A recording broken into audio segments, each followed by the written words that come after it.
So I've had to, redo all of my braking techniques because it's all different for this style of racing. So I've learned a lot doing this, and I think it's helped me a lot in the oval world. So I think it's really cool. Awesome. Well, thank you. Good to see you, and good luck this week. Thank you. You know, Adam, this Cube 3 Architecture TA2 car, when you talk to the different drivers that are competing in the series, some are thinking about moving up to Trans Am. Others, like Tristan, are already in driver development programs, fast-tracking into the NASCAR world. What is it about this car that makes it such a great developmental tool no matter which way you want to go? It's, the biggest thing is for me that I think, and I think that's a great question, is it's a high horsepower car, but you have to drive it with momentum in mind. It doesn't have enough horsepower to pull you out of a mistake, where a TA car has so much power that, when you make a mistake.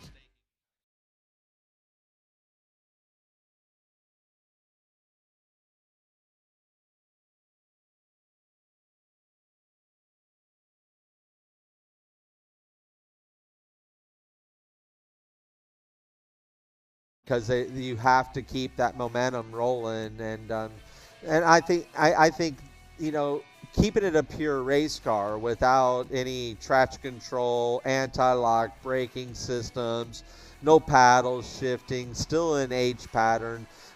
It keeps a young driver especially, very engaged, and it makes them have to focus on a bunch of different areas rather than just driving the perfect line. So I think it really prepares these young drivers for all the challenges that come when they go to the next level. Yeah. We're going to get a chance to see them in action here shortly from Lime Rock Park. Stay with us on Speed Sport 1.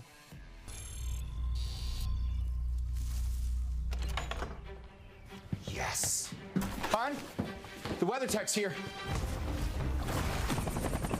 WeatherTech is the ultimate protection for your vehicle. Laser measured floor liners, no drill mud flaps, cargo liner, bump step, seat protector, and cup phone. What about my car? WeatherTech.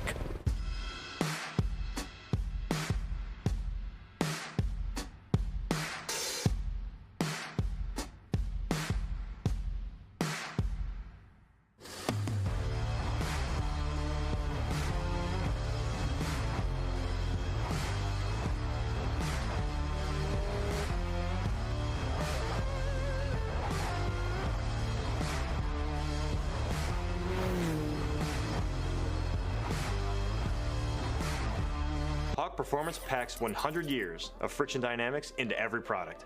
Backed by Carlisle Brake and Friction, the world's premier innovator of industrial brake and friction components, Hawk leverages R&D tools and motorsports experience to deliver uncompromising performance on the street. There's no reason to settle for less. Choose pads that are race proven and street legal. Find the Hawk Performance brake dealer near you at hawkperformance.com.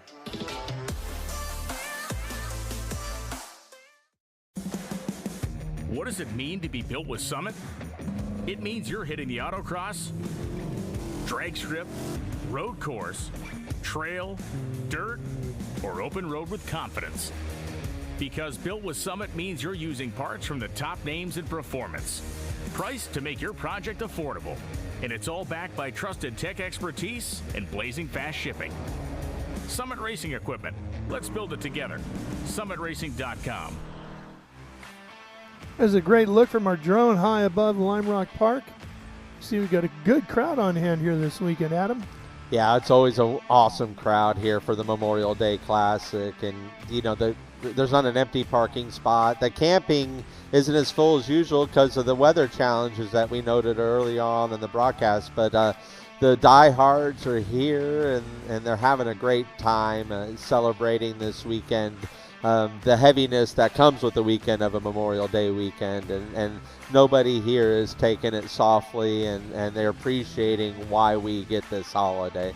So all those empty chairs will be full when we go green, but right now all those folks, I'm guessing, are down there in the middle of our fan walk checking out the race cars up close, and in the middle of all of that is our Ben Sissel. Well, thank you very much, Ralph. I'm here under blue skies, but a wet track here in pit lane for the fan walk. I love coming to Lime Rock Park for the Memorial Day Classic. Some of the best fans that we're going to see all season. They rough the weather. They love the Trans Am Series. They follow it, so we love seeing that. And then I'm here with Gian Buffamonte from the Chicago area. And unbelievably, he got on his first podium just a few weeks ago, as far west as we could go at WeatherTech Raceway, Laguna Seca. Now you're here at Lime Rock Park, usually with the Cube 3 Architecture TA2 drivers. After that first podium, something clicks, and there's a confidence level. Are you coming into Lime Rock Park with some confidence, feeling really good about what's happening here, Gian? Yeah, definitely coming into Lime Rock with a lot of confidence. We did really good at Laguna Seca. Car feels great. Nitro guys have got it tuned up really nice, and I'm excited. I'm excited for the rest of the season. Nice. I love it. Now, we pointed this out in qualifying, though, but he wants me to point out, make sure, look at all this real estate here for your company's logo. If you want to have some fun in motorsports, look at Gian Buffamonte, Sam Corey. There's a lot of drivers in this field that have some room and some real estate. Speaking of, his dad won the TA2 championship in 2016. It was a cool moment for me to see you down there in the crowd at Winner's Circle. How's this feeling for you? It's great. Nita and I are very proud of him. I told him coming here, we're playing with house money. We didn't expect to be on the podium that quick. Rookie season, brand new to everything, brand new to all these tracks. So look, onwards and upwards for the rest of the year. Nice. I love it. Spoken from a true champion there, Tony Buffamonte. Then we come over here to Pro-Am, Barry Bowes, last year's Pro-Am champion, Osseo Data, Franklin Road. I think he was racing at Mid-Ohio last weekend, and now you're here with us at Lime Rock Park in some crazy conditions. Barry, green flag drops, what's the strategy? We got to survive the first several turns, not lose any positions, and hopefully we can get some good, clean racing. We can all get in a line, make it through the first few laps. We need to get the track a little bit dried out because offline is going to be very dangerous. So I think we're all probably mostly going to be in line for the first few laps, but someone's going to see it, find an opportunity, and they're going to take it, and we're going to hope it works. Nice. Yeah. I love it. I love it. Good advice there from Barry Bowes.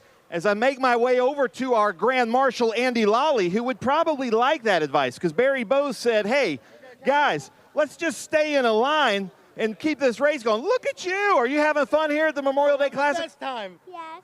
Yeah? Absolutely. We love Lime Rock. I love it. I love it. Well, thank you guys so much for coming out. Let me interrupt real quick because we have our Grand Marshal here, also our president. Started racing here like 33 years ago, but Barry Bowes just told everybody, hey, let's all stay in a line through the first couple turns, try to dry out the track and then go racing. I think you probably would like that advice, wouldn't you, Andy? I was trying to get through to these guys. I've done enough rain racing here. The dry line starts at like 2 inches wide and gradually just gets to where you can just put your loaded tires on it.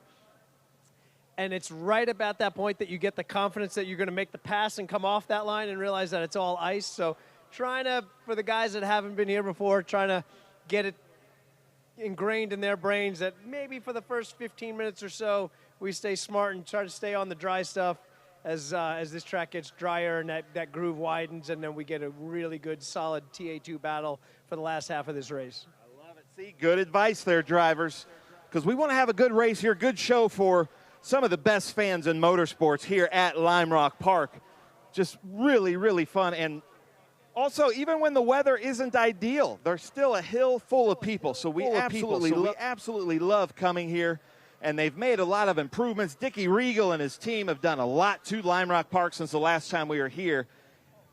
And then speaking of somebody who knows a lot about Lime Rock Park, he's won here 3 times. One of the races, actually his first time here, he won the race. But one of the races was kind of like today where they're deciding to go to dries or wets. But this is Thomas Merrill here with HP Tuners, Franklin Road Apparel. I think you have the most wins at Lime Rock Park in this field right now. So what would you say to these drivers, and what are you not telling them? Oh, I don't know if I'm going to tell you what I'm not telling them, but I'm just happy to be here. I always love coming to Lime Rock. It feels like home, even though when I won here in 2019, it was my first time racing here. So it's a great atmosphere, and we'll see what the weather does. This start could be pretty interesting, and gosh, I'm just hoping we all make it through turn 1 and we can have ourselves a good race here. Merrill, you know I like my awkward questions. You seem to be starting further back than I'm used to. You're probably not happy with it. You feel like you found something for the start of the race? Yeah, absolutely. Qualifying was half wet. I think we didn't time it right. Our Franklin Road HP Tuners Camaro is faster than it looks, so we'll see if we can move forward here. Good luck, Thomas and Merrill. Then we come over here, so if you've been paying attention, Connor Mosak, who's always been like right there in the championship hunt with us in the Cube 3 Architecture TA2 season, but he's back with us, and we love having that with us running this Napa Night Vision Cube 3 Mission Foods Franklin Road Apparel car, because there's something cool coming to Lime Rock Park. Here, I have a Sharpie. Hold on now. You know, Connor, professional drivers, you got to bring a Sharpie.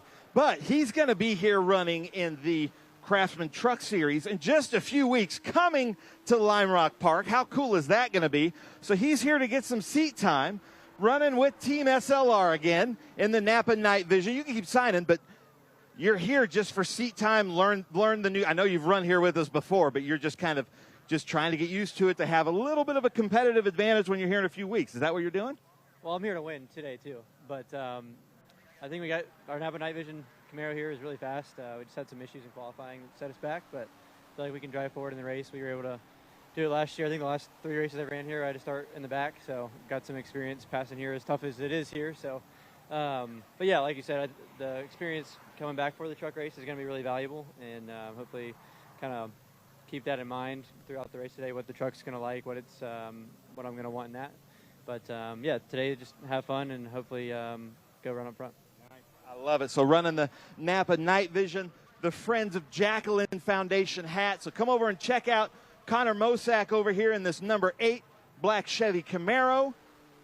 Then let's come over here, Rafa Matos. We talked to Thomas Merrill, who has the most TA2 wins here at Lime Rock, but now Rafa Matos with the most TA2 wins ever in the Cube 3 Architecture TA2 series, with Waukegan Farms Quarter Horses, Concord American Flagpole.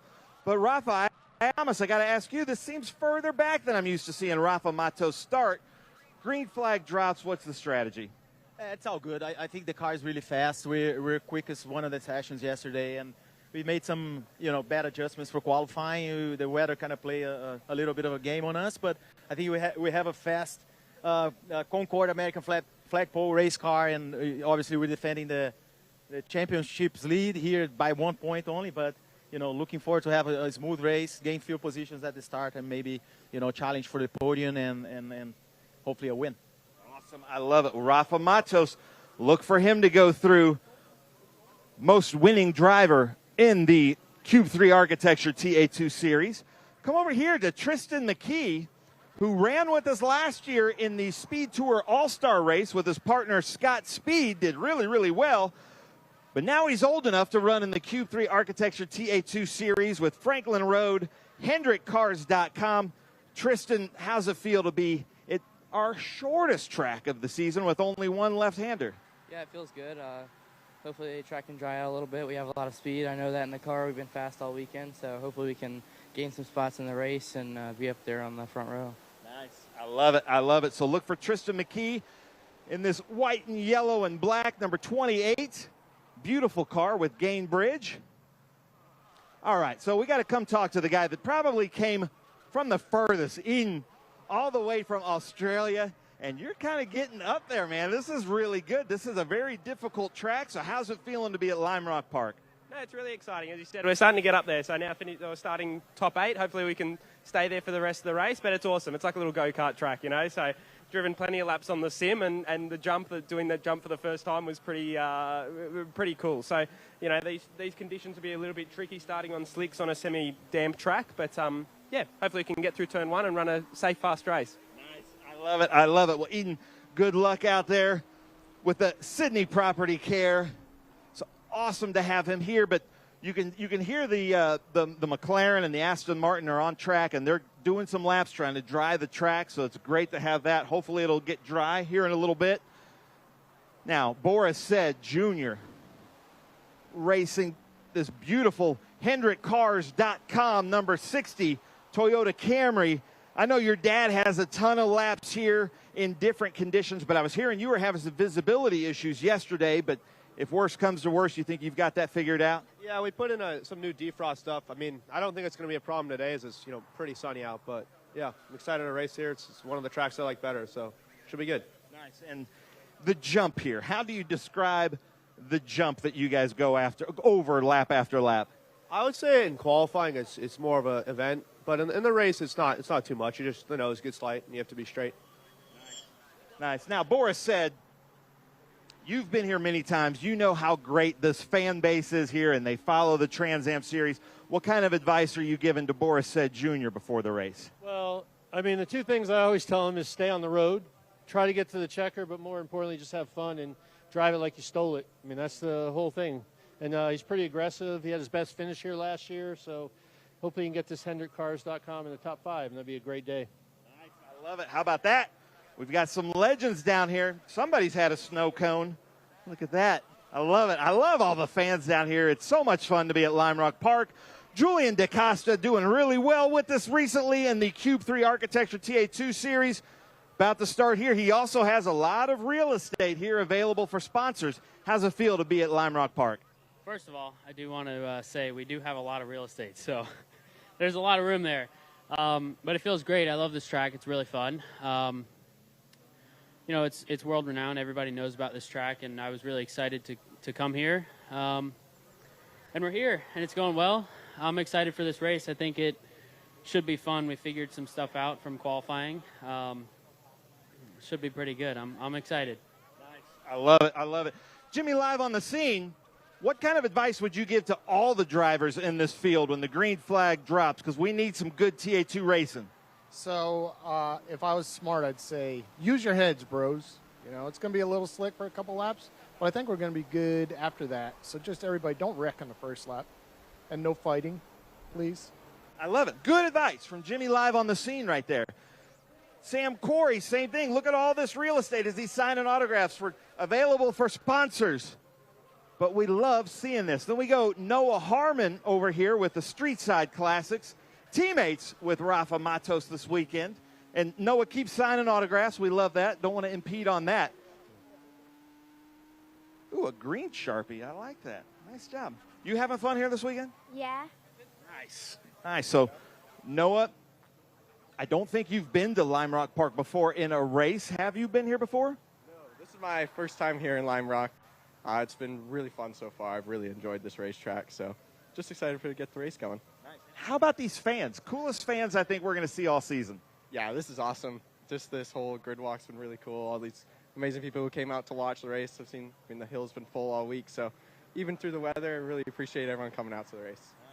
Well, you've got some people behind you wanting to sign autographs. Are you guys having fun this weekend? Yes. Yeah. Yeah. Yeah. Yeah. Yeah. Yep. Yeah. Yeah. I like it. I don't know if they know any other words, but they're having fun. So I like that. This is supposed to be fun. So we come over here. We're now at the front row. Ooh, I got to talk to this guy, though, because he's from so local. New York, New York. Maybe the only race shop in New York, New York, is the Fast Auto Sports Shop. Adrian Loftovsky and Tom Sheehan, they may have a competition for who has the most laps here, but qualifying P3, that's really good for the number 3 car. You're super fast. I'm excited to see this, but this is kind of your home track, right? Yeah, this is our home track, and I think we're going to do really well here. We'll look for a solid finish. We have a lot of friends and family here, so thank you for coming out. Really appreciate it. The CMI Ford Mustang, we felt a lot of speed during the first practice. Then it rained a little bit, but finally when it got dry, we could charge true speed there in qualifying. So starting P3 and looking for a solid finish today. Nice. I love it. So look for this red and white CMIproduct.com car. Adrian, good luck out there. We're going to come down here, talk to Mike Skeen, Cube 3 Architecture TA2 Series champion from just a few years ago. He was also in that crazy race that was wets to dries to wets. But running up here, P2, the green flag drops. Are you hoping everybody behaves behind you? What are you hoping to do here? Yeah, that's the biggest thing. I mean, hopefully we can get a lot of green flag running, put on a good show here. Already we're getting the track drying up here from that shower during the grid. So I think we'll have a pretty decent track, and hopefully we can have a fun race and just have good, clean battles. I love it. Good, clean battles. I like that. Mike Skeen, former champion. Then we come over here, P1, running really fast all season long. This number 90 Toyota Camry with Chip Oys. Eat Clean Bro. Gert Racing with Toyota. Thomas signing autographs here. We love seeing the fans. And Thomas, the black Camry out here, crazy conditions, but always a great crowd at Lime Rock. Are you having fun here? Yeah, I'm having fun. It's always super fun to meet my fans and all the fans here at Lime Rock. Super excited. Like I said, it's going to be more stressful for the driver, for me in this instant, but it's going to be a good show. Mixed conditions, it's going to be good. So, yeah. I love it. I love it. So we'll kind of come up here. I'm looking for Dickie Regal with Lime Rock Park. He's got this great team that's done so much work for Lime Rock Park. I was told he's up here. He's easy to spot usually, but he may be sprinting up here. Wait, there he is. All right, Dickie Regal. How about a hand, ladies and gentlemen, the president of Lime Rock Park. Come on, Lime Rock. We can get louder than that. Dickie Regal, you guys have done a lot of work in the off season, but you know, the weather didn't look great, but look at all these fans. You guys have the best fans in motorsports. Well, I have to say it is all due to Trans Am coming here Memorial Day weekend, year after year after year. We are so proud to be the only track in the country that is a 5-year sanction holder with Trans Am. We believe in Trans Am. We love this group. We love these fans. You are so loyal. You come out and support Lime Rock Park, and you support this great series. So look at the blue sky you brought. Look at what's going on here. What is it going to stay? I think so. I'm a pretty optimistic person. I think we're looking at all blue skies all afternoon. I like that. I like that. We'd like to hear that. Come on, Lime Rock Park. Get loud. Dickie Regal, all the work that they're doing. And, Ralph, I'm going to send it back up to you in the booth. Ben, you can tell Dickie's a true promoter the way he's betting on blue sky the rest of the day, right? You bet. No, and if he could sell just one more hot dog, he'd make a profit today too, right? That's it. That's it. And I mean, he's a great man, and this track is in great hands with him and his partners, and just love his energy. He's so much fun to be around. Well, and we love bringing Trans Am presented by Pirelli here to Lime Rock each and every year. Great to hear we got a long-term contract. Be here for years to come. Cube 3 Architecture TA2 Series getting ready to roll off the grid. Don't miss it. Stay with us right here live on Speed Sport 1.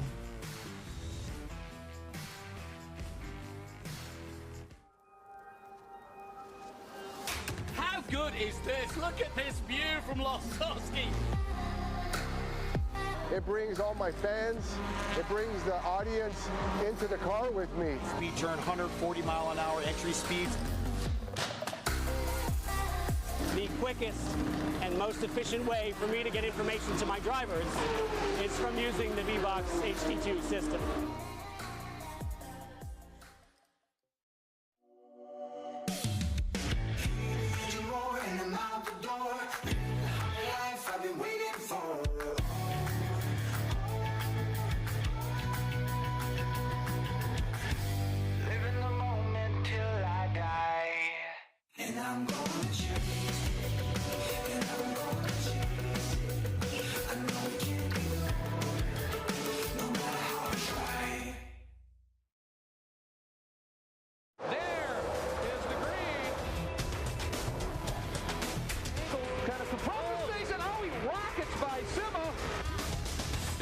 Said. One of the ways you overtake here at Sebring is really good in the braking zone, like this one right here.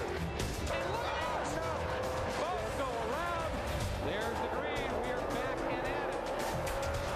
Watch this. Oh, look out, Miller, look out.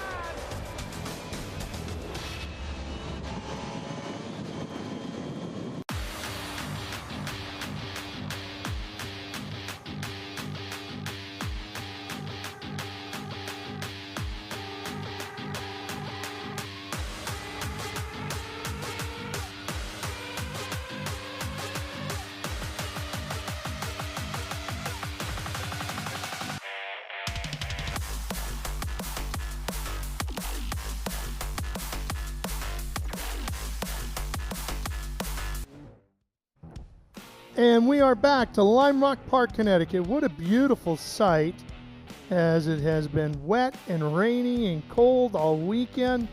but now just gorgeous sunshine all over these beautiful green hills. And I don't know, Adam, who the guy is in charge of the lawn around here, but he's put in a lot of laps on the tractor, and it looks spectacular. He earns his money, that's for sure, because the grounds here are always impeccable. And yeah, no, they exceed my expectations every time I come back here. They built the new condo garages are being finished up right now as you enter the track before you come over the bridge. So just a lot of really exciting things happening here at Lime Rock Park for everybody. So it's just great to see such a historic venue getting all the modern energy that it should deserve. What a spectacular place to bring your family for the first time if you're getting them introduced to motorsports. Let the kids roll around on the hillside. Great viewing everywhere, spectacular amenities. Really a wonderful, wonderful racetrack. Well, a big part of our Trans Am series presented by Pirelli and our Cube 3 Architecture TA2 series is Make-A-Wish. There you see him on the side of Bob Accardo's number 39. Guthrie's garage car running the Make-A-Wish logos on there. And this weekend, the guest for Bob is Elijah, 12 years old, joining us here. Great to have Elijah here. Elijah suffers from a rare blood and bone marrow cancer, but he has a huge passion for basketball and exotic cars. And I think a TA2 car is pretty cool, and apparently Elijah does as well. He wanted to come see the racing, and Bob and the folks at Make-A-Wish have invited him out, and he is having a great time, and we are thrilled to have Elijah here. God bless you, Elijah. All the best going forward, buddy. Yeah, absolutely. And one of my favorite things that's been for the 2025 season was Bob Accardo is doing with this Make-A-Wish Foundation, and he goes all out. He gets a helmet painted for each kid, and really makes sure that this weekend they feel as a genuine part of that race team. So hats off to that group going forward, and I know and we're all rooting for you, Elijah, because you're a special young man and you got a lot of fight in you. Yeah, it's not like they just give him a couple of passes and say, there you go, see you later. Right. No, they really welcome them in, make them a part of the team. All right, the Winner's Circle program is something that Chris Dyson, our multi-time champion in the Trans Am Series presented by Pirelli, is a part of. And this brings in a whole group of kids from 6 different schools. They immerse them in a STEM program, and they get these Factory 5 cars, which are from the Northeast here, and the kids get put together in teams, and they build these cars. And then they come here to Lime Rock Park, bring their cars with them, and they get judged, and a winner was chosen here this weekend. There's Chris being a part of it with his buddy in it. I believe his buddy's name is Pius, is it? Yes, yeah. Pius, yeah. Him and Pius have been friends since childhood, and this is a passion project for both of them. It's amazing to watch how they give back, and every year they just keep one up in the score. The cars this year were absolutely remarkable, so hats off to these kids, because you would never think that these were young boys and girls putting these Factory 5 cars together. Really, really awesome job to everybody. That's Pius down there in the blue jacket, and they picked the winners here. And there was about 200 kids here, part of the program. And I was walking through the paddock yesterday, and Chris and Pius were coming the other way and stopped to introduce me to Pius. And he said, we got these kids with us. Next thing you know, that group of kids just kept coming and coming. I must have been walking past kids for 10 minutes. So many of them. No, it's a great program. And, again, the energy from Chris Dyson and Pius and the whole group that spreads to those kids, and it gives these kids a lot of hope too going forward. Not everyone's built for academia, and and I think so often we get pushed into that path straight out of high school and then they wonder why college didn't take and why my major is not applicable to my real life, and it's because they lost that path right there. And I think there's so many people that are comfortable working with their hands and can get into the trades. And I know that for me, I was not an academic person, but give me something mechanical to work with, I'm all over it. Yeah. I mean, you got a true joy and excitement of learning out of me at that point. So I know there's plenty of you out there, and I encourage parents and kids to be courageous enough to stick up for yourself. My wife was one of those. She stuck up to her parents, got into the trades, and did electrical work, and you know, straight out of high school. So there's a lot of options out there. So I definitely appreciate that. Well, we're going to go get down to Ben Sissel once again. Take it away, Ben. All right, Lime Rock Park, let's hear you. The Memorial Day Classic. I just watched my friend, the Reverend Heidi Truax, get a lifetime hard card and a trophy, and now she's going to deliver the invocation. And I hope that you come back year after year and deliver these invocations, because you're so great at it. So, Heidi, take it away. Let us pray. Dear God of all creation, on this Memorial Day weekend, we remember those men and women of the armed forces who have given their lives to keep our country safe. It's common this time of year to say, remember the fallen. But Lord God, are they fallen? Aren't they our heroes risen? They rose up to answer the call to service. They rose up to protect our country. They are risen heroes, and we remember them and give thanks for their lives. This weekend, here at the Memorial Day Trans Am Classic, we're all here with God's good grace. God bless the drivers and crews, and bless all those who are working to make this a great weekend for all of us. The racing teams have risen up to compete with God's blessing going before them, and we, the fans, rise up to cheer them on. Amen.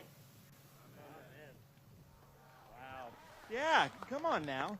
Round of applause. Reverend Heidi Truax, thank you so much. She was talking about some of our heroes in Memorial Day, and we've got some heroes right here. The Connecticut State Police Honor Guard. How about that?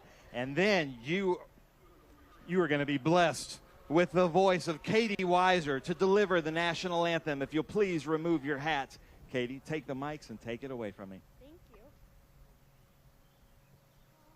Oh, say, can you see by the dawn's early light what so proudly we hailed at the twilight's last gleaming, whose broad stripes and bright stars through the perilous fight o'er the ramparts we watched were so gallantly streaming, and the rocket's red glare, the bombs bursting in air, gave proof through the night that our flag was still there. Oh, say, does that star-spangled banner yet wave o'er the land of the free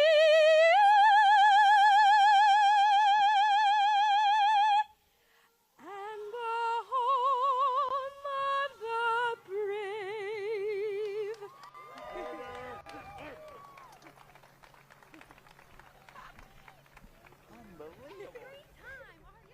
All right, well done, Katie.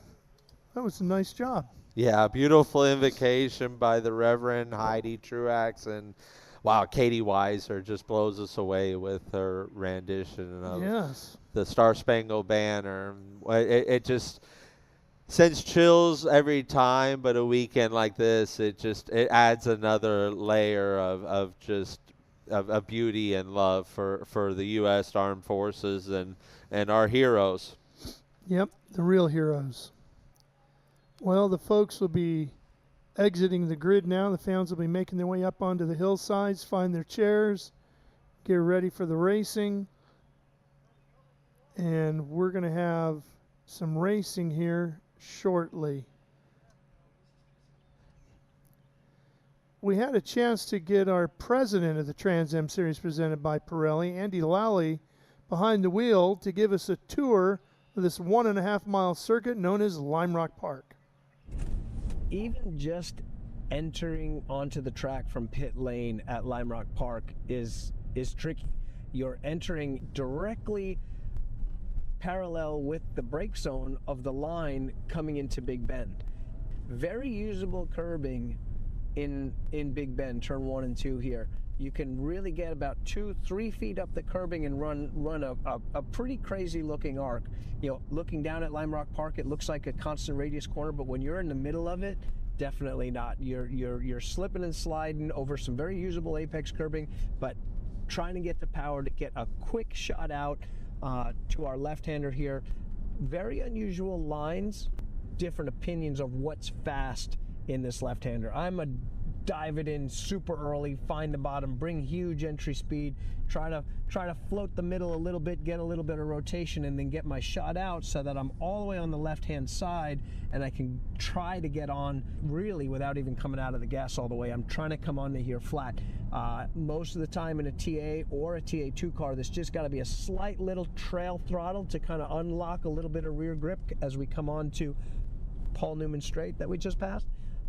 And we launch out onto the back straightaway here, coming up to one of the coolest corners on the planet, the uphill at Lime Rock, where in a TA car at 900 horsepower, you're pulling a 150-foot wheelie.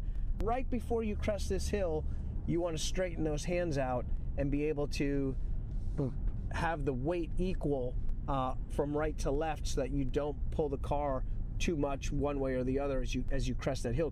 Into West Bend, one of the fastest 90-degree corners out there and one of the most challenging where you have to be super specific. You can't really bump that curb and there's not a lot of exit curb to use. Grab third to fourth gear as you're coming down the hill here. You're set up really wide and plunge down 4 or 5 stories down here. Just as the car gets to full load, you've turned in, you catch a dip at the apex, and it's going to spring you out. So you kind of, your trajectory is shooting like kind of 3 foot inside of what the edge of the track is, and you're going to run that all the way out as you kind of float across that apex to that outside line there, which is the most important corner on the track because that's your run onto the front straight, which is the longest straight, which is the deepest braking zone, and your best place to pass around Lime Rock Park. Okay, Adam, so you see what Andy thinks and his driving tips. Give me one tip you would have about going fast here at Lime Rock. I attack the uphill. By attacking the uphill, I think you're doing something that maybe 70% of the drivers that go around here don't want to do. So really focusing on learning how to get the attack done and not let it be intimidating would be my advice to someone here. Okay. Well, time to fire up some engines. Let's go down trackside to Ben once again. Owner of Cube 3 Architecture and the Cube 3 TA2 series, but also, Nick, you're from New England. You sound like you're from Old England, but who do you have here? Well, I have my Make-A-Wish friend, Elijah, here, who's going to help me with start the engines today.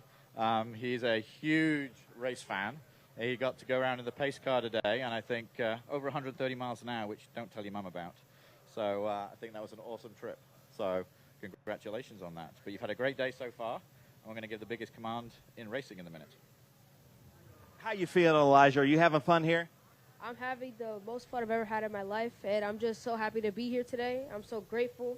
Can't be more thankful enough for the people that have welcomed me here and invited me here, and I'm just ready to come back. Are you ready to deliver the most famous words in motorsports? Let's give it up for Elijah and Nick. Take it away, gentlemen. Ready. Drivers, start your engines!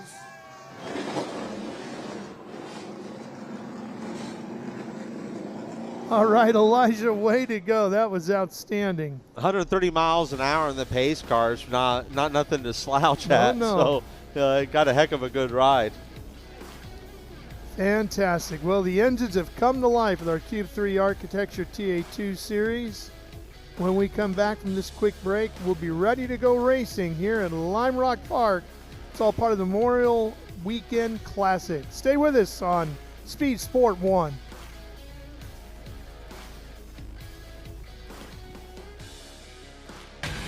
Rev up and get ready for race day with Mission Foods. The world's best racers and tastiest products come together to make every race delicious. Fully loaded tacos, fast wraps, piled high nachos. Whatever you crave, Mission will help you be race ready with easy to make recipes that will take your race day to the finish line. Keep your racing delicious and enjoy all the mouth-watering action. Brought to you by Mission Foods. Too fast, too tasty.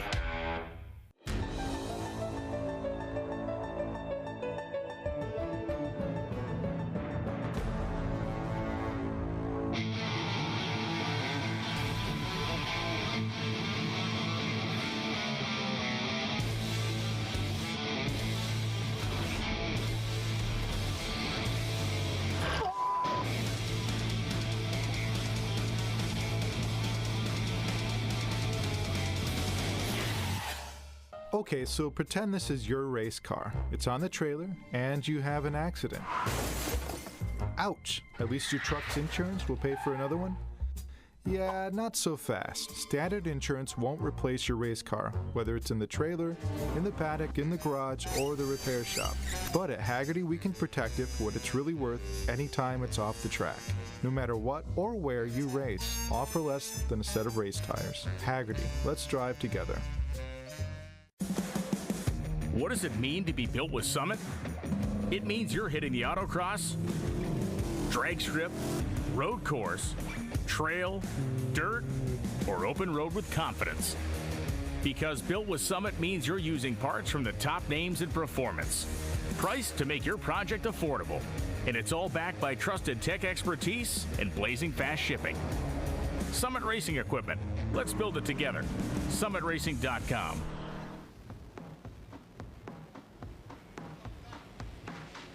Welcome back to Lime Rock Park, high above the Sam Posey Straightaway, which takes you all the way down to Big Bend. Adam, how deep into Big Bend can you go into brake?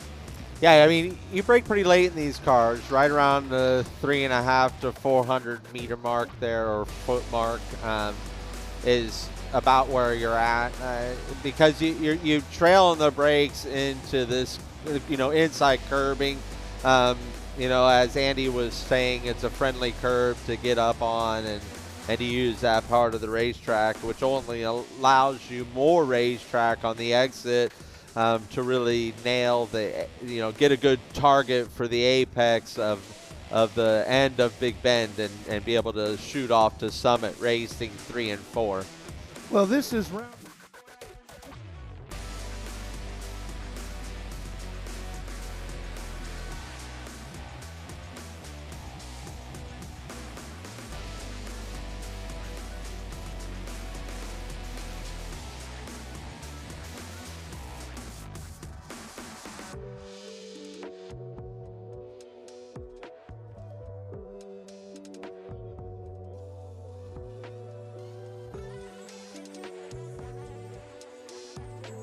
With Cruz. Easy to dip wheels off here, going through the S's.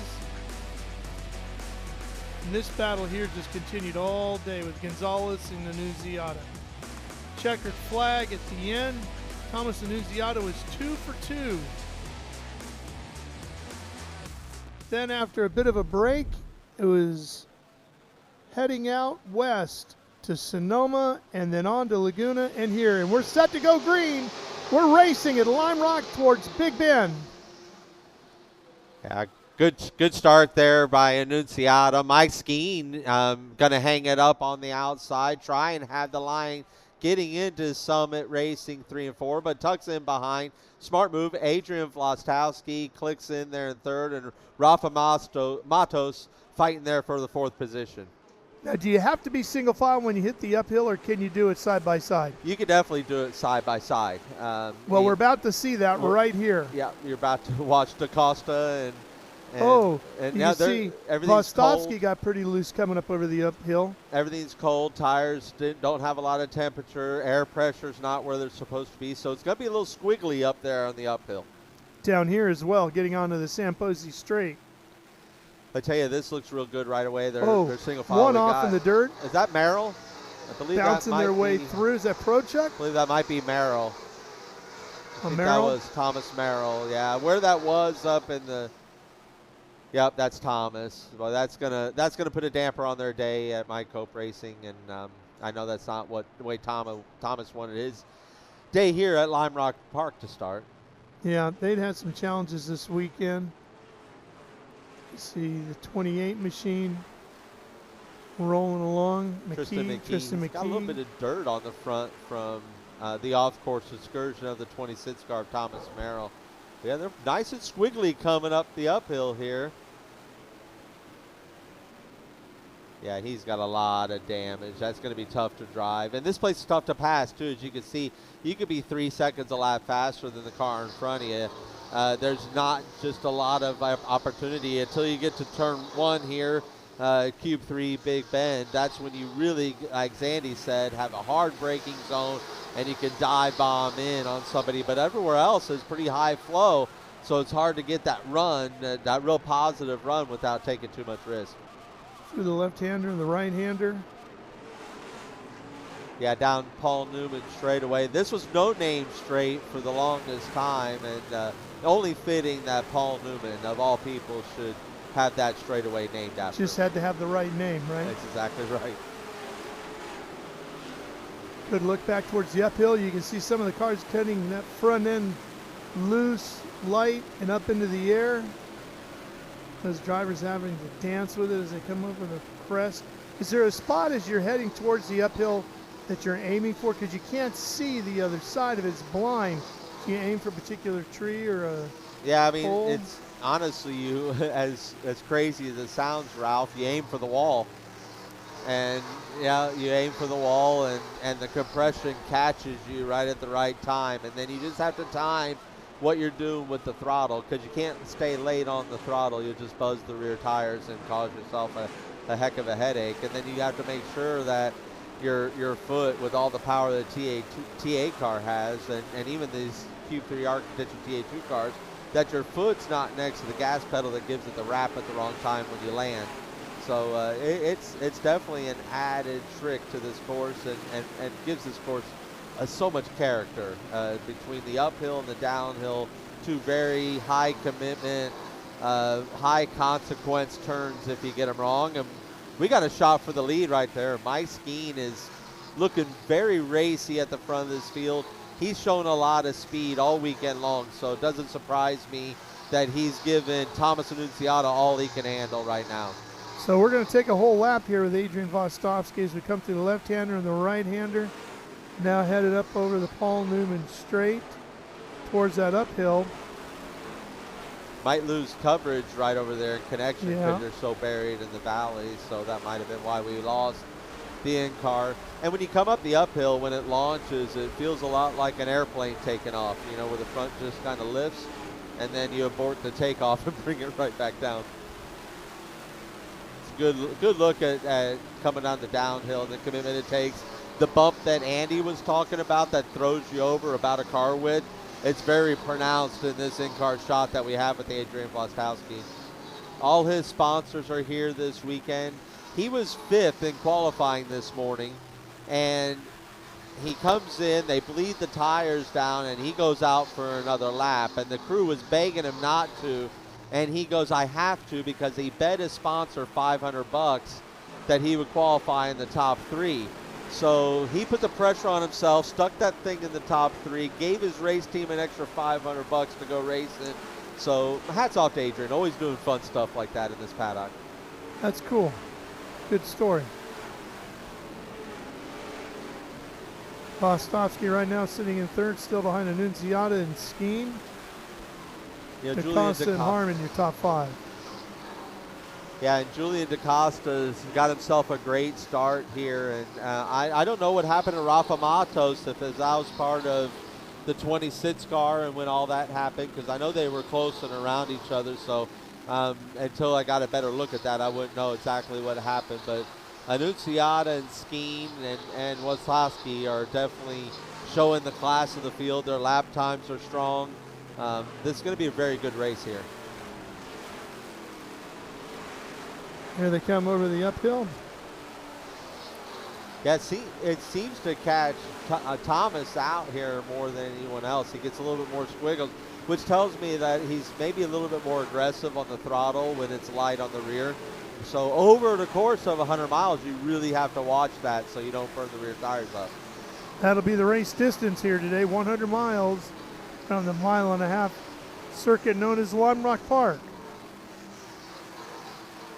Yeah, that's Adrian inside that CMI Spot On Services Ford Mustang. Doing a great job, hanging out, just waiting for these two to go racing in front of him. Don't you feel the way Adrian's been running this year that he's right on the cusp of just busting through?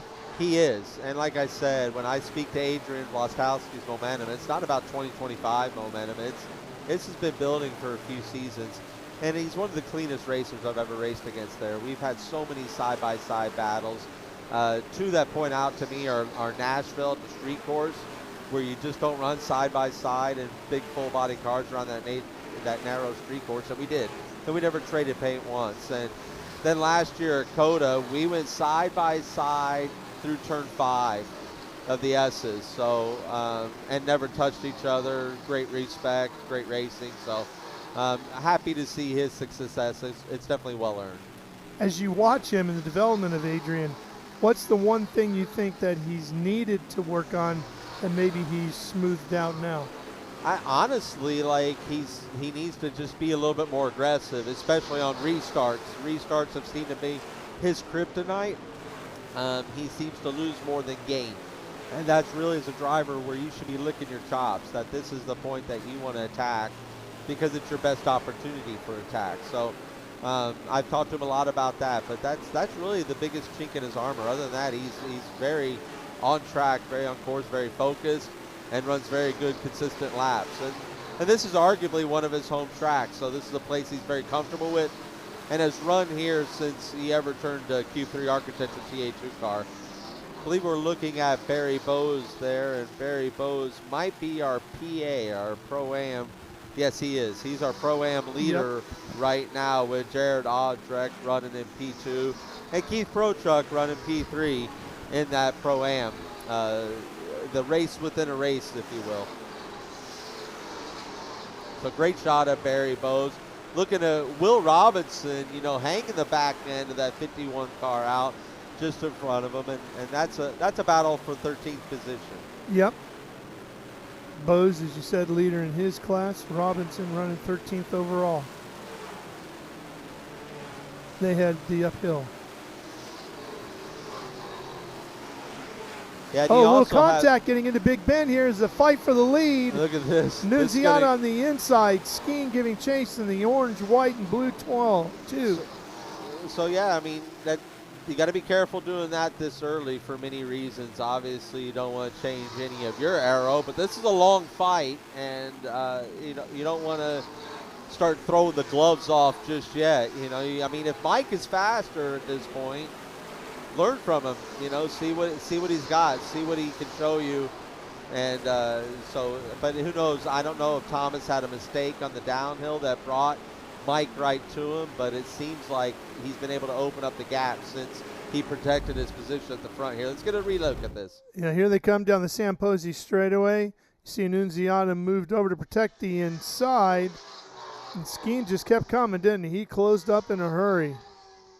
Yeah, that was some of that deep braking we talk about, and good racing there. I would say everyone gave each other room. They traded the paint, and nobody was worse for wear, but you never know whose feelings might have got hurt in that and how the retaliation comes back at you, Ralph.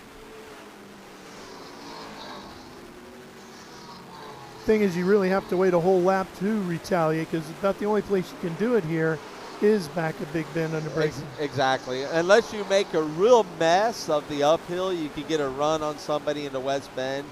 I like to make that move personally if you can really catch that run on him properly, but yeah, your best bet is to focus on exit of here on the downhill and get that run down the front straightaway into Cube 3 Big Bend. How different is the exit of the downhill compared to the exit of the final corner at Road Atlanta? Because they're very similar, down a very steep hill, a lot of speed, headed right to the wall, short runoff.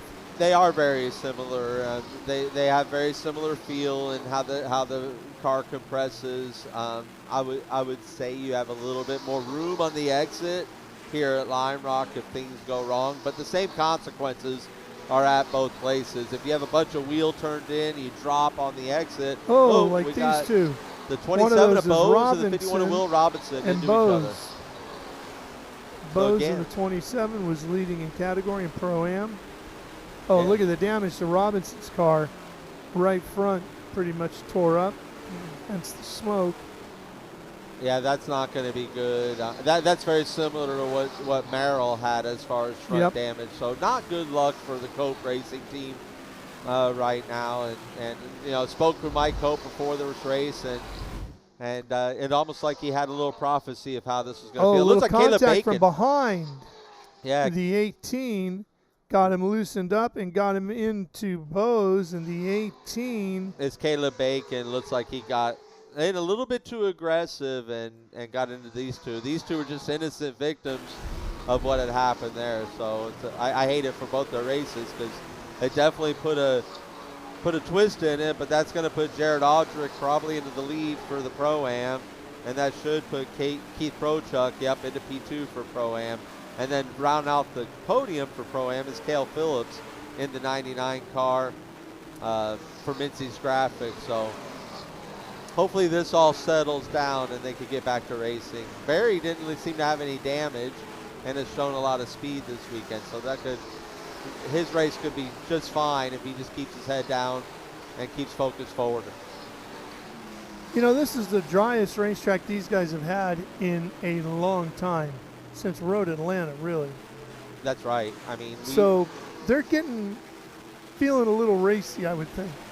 Yeah, and I mean, and as you know, we haven't had a lot of green flag laps in the 2025 season. So to see that these drivers in the Q3 TA2 Architecture Series have gotten themselves into a good single file and gotten themselves into a good rhythm, other than a little bit of you know, an overdriving move by the 18 car that we saw there into turn one.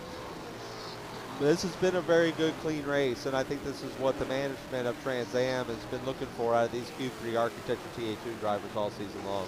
Yeah, I wouldn't be surprised to see guys get a little aggressive here as this day wears on, as they get into running on this dry racetrack and feeling the race car working the way they want and getting to fight for position. You're going to go a little bit further than you would have in the wet at Laguna.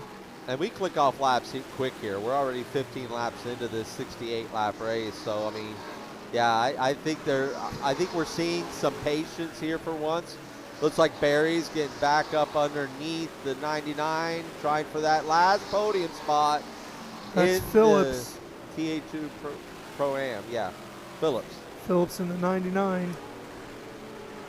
Back up here front with the podium overall, you got Thomas Annunziata that's got himself a little bit of a gap. It seems to be an equal gap between first, second, third of Mike Skeen and Adrian Flostowski here.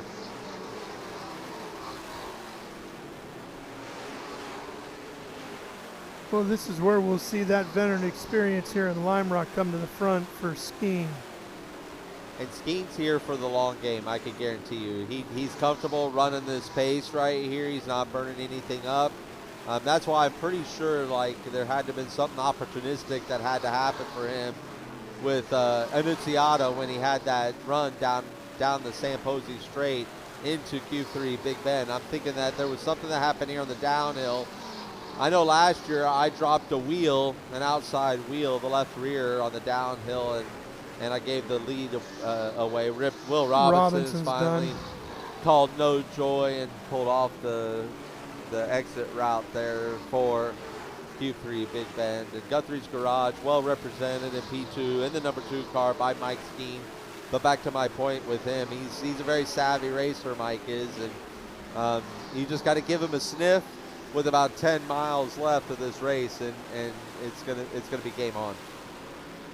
Yeah, that's going to be fun to watch. Now, I have noticed, too, that when these guys hit to the uphill, not only the front wheels coming up, but there's a lot of four-wheel drifting going on over the crest of the uphill.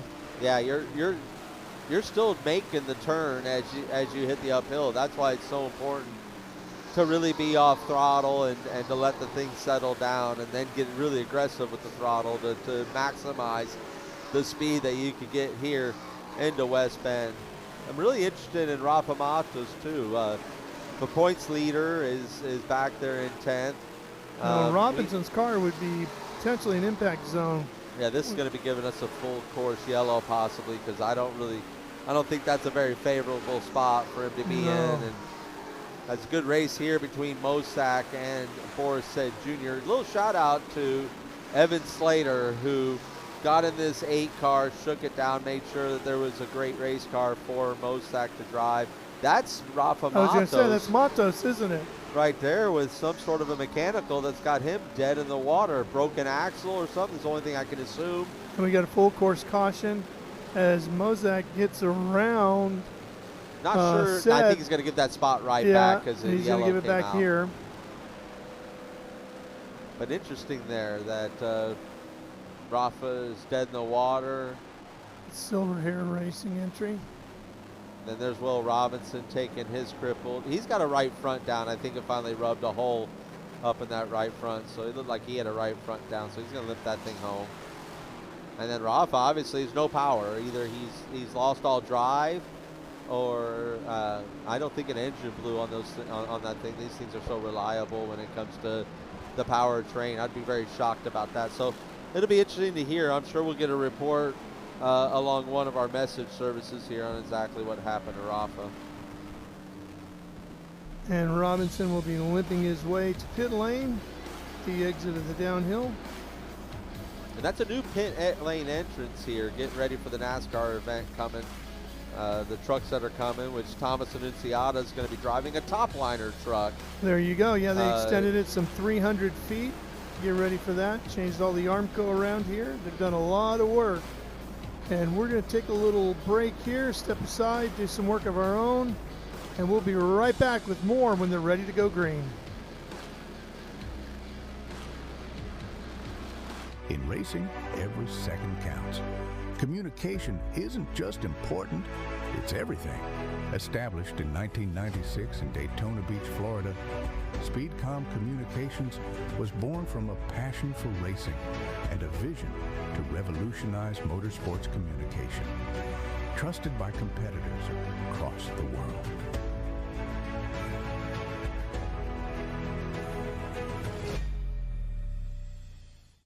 Okay, so pretend this is your race car. It's on the trailer, and you have an accident. Ouch! At least your truck's insurance will pay for another one? Yeah, not so fast. Standard insurance won't replace your race car, whether it's in the trailer, in the paddock, in the garage, or the repair shop. But at Hagerty, we can protect it for what it's really worth anytime it's off the track. No matter what or where you race, all for less than a set of race tires. Hagerty, let's drive together.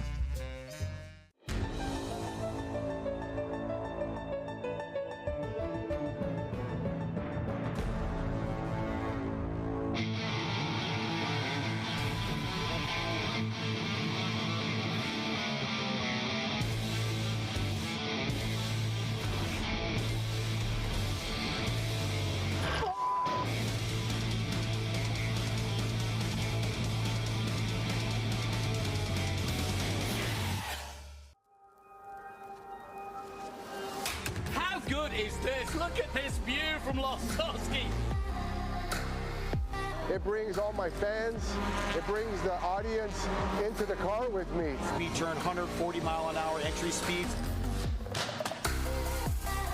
The quickest and most efficient way for me to get information to my drivers is from using the V-Box HT2 system.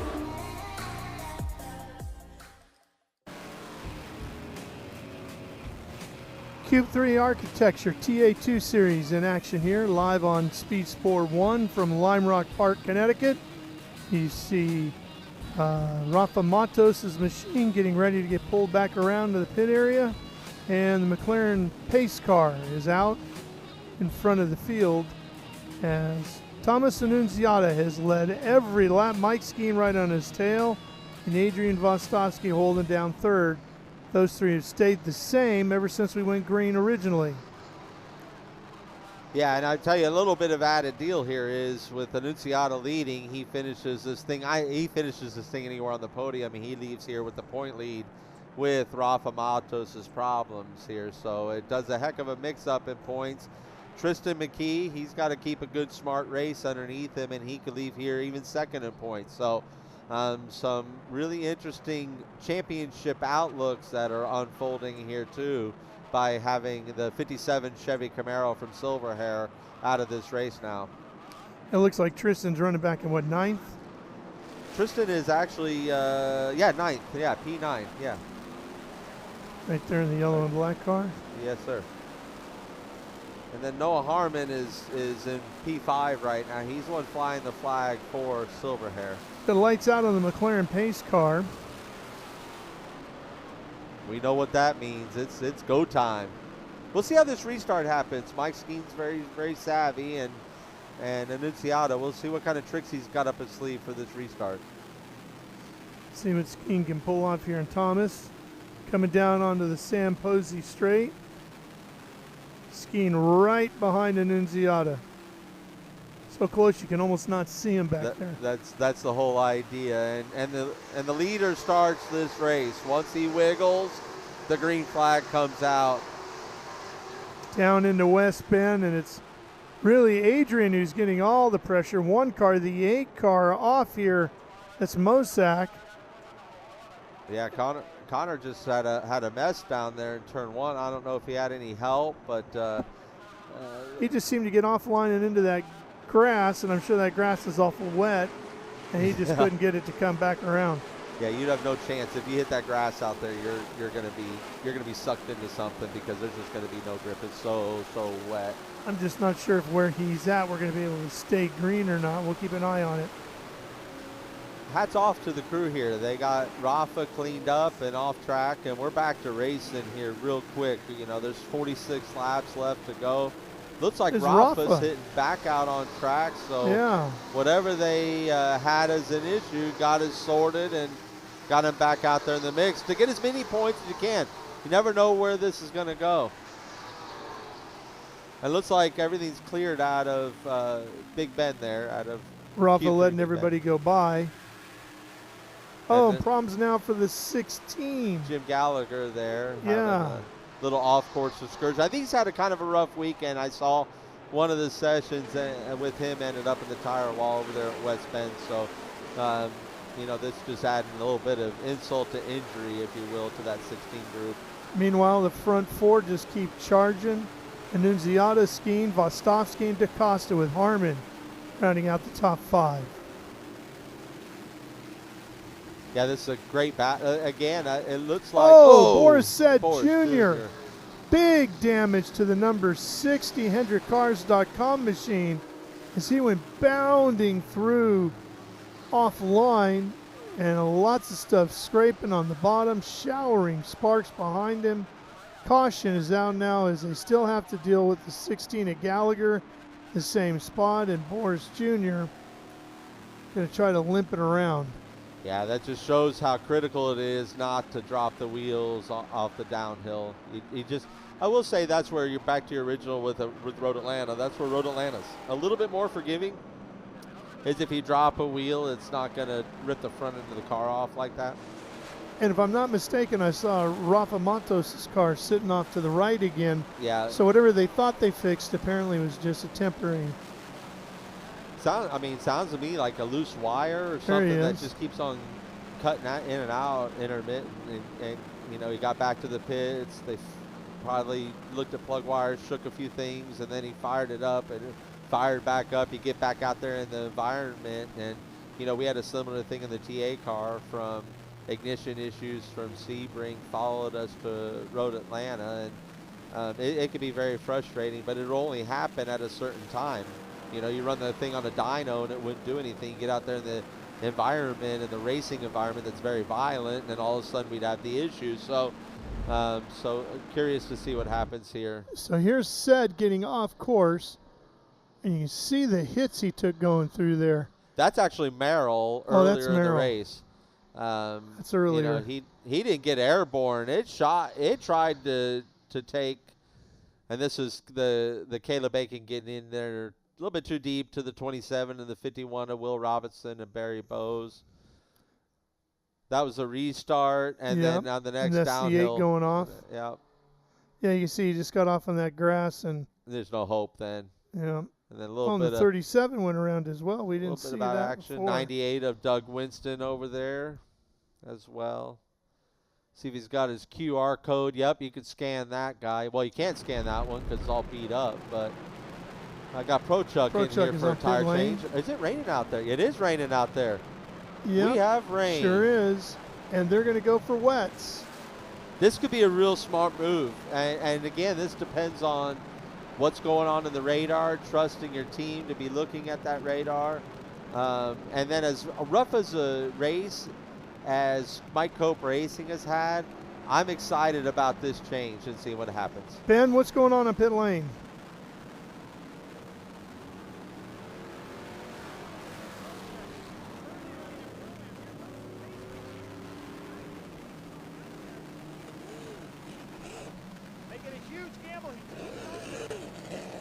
Now he can't speed, and the pace car should be going about his speed. But Keith Prochek and Mike Cope, they're seeing something with this rain. They get a huge gamble, but he's going out on the lead lap. So the Cope team should be giving each other high fives here as another car comes in. Looks like Will Robinson, who had the trouble, the heartbreaking part of motorsports. Adam, and you can speak to this, you can do everything right and still find your place in the wrong place at the wrong time like Will Robinson did. Back up to you guys in the booth as they put wets onto Will's car. This could honestly save Will Robinson's race from that earlier contact that was not his fault. So Mike Cope Racing going to do professional pit stops here, get them back out on the lead lap, just like they did with Keith Prochuk. So critical there. So now Keith will restart this race in the wet, on a wet track, behind everyone on slick tires, and he'll take the green. So Keith will be smart. That's what I'd be preaching him in the radios, to be smart, don't get too excited, be an opportunistic feeder, just keep clicking them off because they're going to come to him. You just can't get around here on slick tires on this wet racetrack. It ain't going to happen here at Lime Rock Park. So that'll be super exciting for all of us to watch transpire. Well, from the radar on my phone, it's just showing spotting showers all the way back. So we have one right now and probably see more blue sky, and we'll probably see a few more before this race is over. Well, this is going to get real interesting on the restart, right? I just mentioned all these slick tires out here, and this is going to be tricky. I mean, Lime Rock is tricky in the best of conditions, and now you add this to the mix, and you add the fact that you're on dry weather tires. Yikes. Yeah. Going into West Bend is going to be it's really tricky. a gut check. Yeah, no, it's a total gut check, and everything here. I mean, the uphill, you know, because even though you're going 5 to 8 seconds a lap slower, you still get light on the uphill. And it looks to me like Adrian does not have a windshield wiper. No, and that's not super critical. As you get up to speed, the air will take that off. Right around here on yellow, he's probably a little annoyed by it, but not a super critical thing with the windshield wiper. The more critical is your defrost. Yes. You got to have a defrost, because under caution, that's when the heat soak happens, and that's when water gets up on the headers and could just cause like a steam bath up under the windshield. So that was the big challenge yesterday. Everybody was scrambling in the paddock trying to figure out how they were going to get defrosters to work. The creativity is off the charts with that. Oh, it is. I've seen teams in the past bring 3D printed parts, you know, in and hook fans up to them and heating elements and the whole bit. And everyone's got a different solution. I've seen the defrost wires running across the windshield. Depends. on the driver on if they'll accept that. But this is a downpour. It's coming down now, isn't it? This is not slick tire weather. No. This is a tough call though, because what do you do if? I'll tell you what we do. We take a break. We take a break. Let That's them what figure we'll out do. what they're going to do with tires. Our producer says we're love going to it. figure out what to do with some commercials. We'll be right back on Speed Sport 1. Stay with us from a now rainy Lime Rock.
Rev up and get ready for race day with Mission Foods. The world's best racers and tastiest products come together to make every race delicious. Fully loaded tacos, fast wraps, piled high nachos. Whatever you crave, Mission will help you be race ready with easy to make recipes that will take your race day to the finish line. Keep your racing delicious and enjoy all the mouth-watering action. Brought to you by Mission Foods. Too fast, too tasty. Well, the drama just got more interesting on pit road because Thomas Annunziata came in and took wet weather tires. But Adam, the other guys right behind him, Skeen and Adrian Vostovsky, they stayed out on the slicks. Yeah, and a majority of the field came in the pits behind him or in front of him. So, yeah, you have Eric Clayton up there now in P3, Cale Phillips leading Pro-Am in P4, Doug Winston lead P2 in Pro-Am, in overall P5, and then you get back into the national drivers with Noah Harmon, Sam Corey, John Buffamante, Caleb Bacon, and Ethan Thornborough rounding out your top 10. So pretty big shakeup here, and I believe we got a couple of sitting ducks up front here. I'm going to get a look at who came in and who did pits and who got tires, but I'm believing it's everyone from Doug Winston on back got tires. So I'm going to go and say Noah Harmon is the first one maybe on rain tires. Oh no, there's Noah right there coming in for his rain tires. So I stand corrected. You know, in the Street Side Classic entry. Yeah, we're trying our best, folks at home, to sort this out through our timing and scoring and everything that's going on. So, but I would say that one of your first cars on, yep, and it is right behind Doug Winston, the 51 car, Will Robinson. We know that he made the switch to wet weather tires. So we're going to put Will Robinson as the front runner with wet tires to keep an eye on right here. And for the moment, don't pay attention to the board. Oh, the board on the left is up to par here. Unless, the 51 I think went a lap down. So well, it might change dramatically by the time we get to West Bend once we go to green. Right. Right. I'm trying to sort all this out. Yeah. And I think it's not worth sorting out right now. Got a couple more. Barry Bowes looks like he came in, but it's going to be just about everybody but Skeen and Vostovsky, I think. And I tell you what, if they keep under caution here, I mean, the sun's looking like it wants to come back out, and we saw how quick this racetrack dried off. But this will be interesting. This really got interesting to the fans at home and for us up here in the booth for sure. Well, it is raining pretty good right now. Yeah, it is. No, but I mean, there are patches of blue, like we said earlier, on the other side of the highway across the street from where we're sitting right here. So you can't see it there.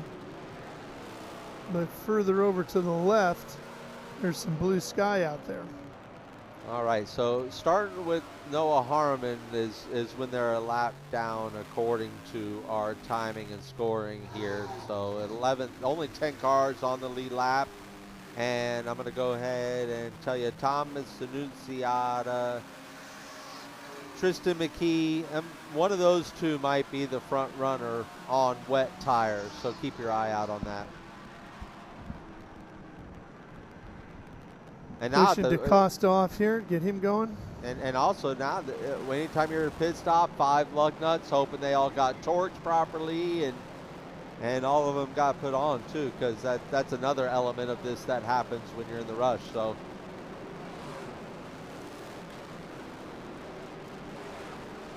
let's go back to Ben.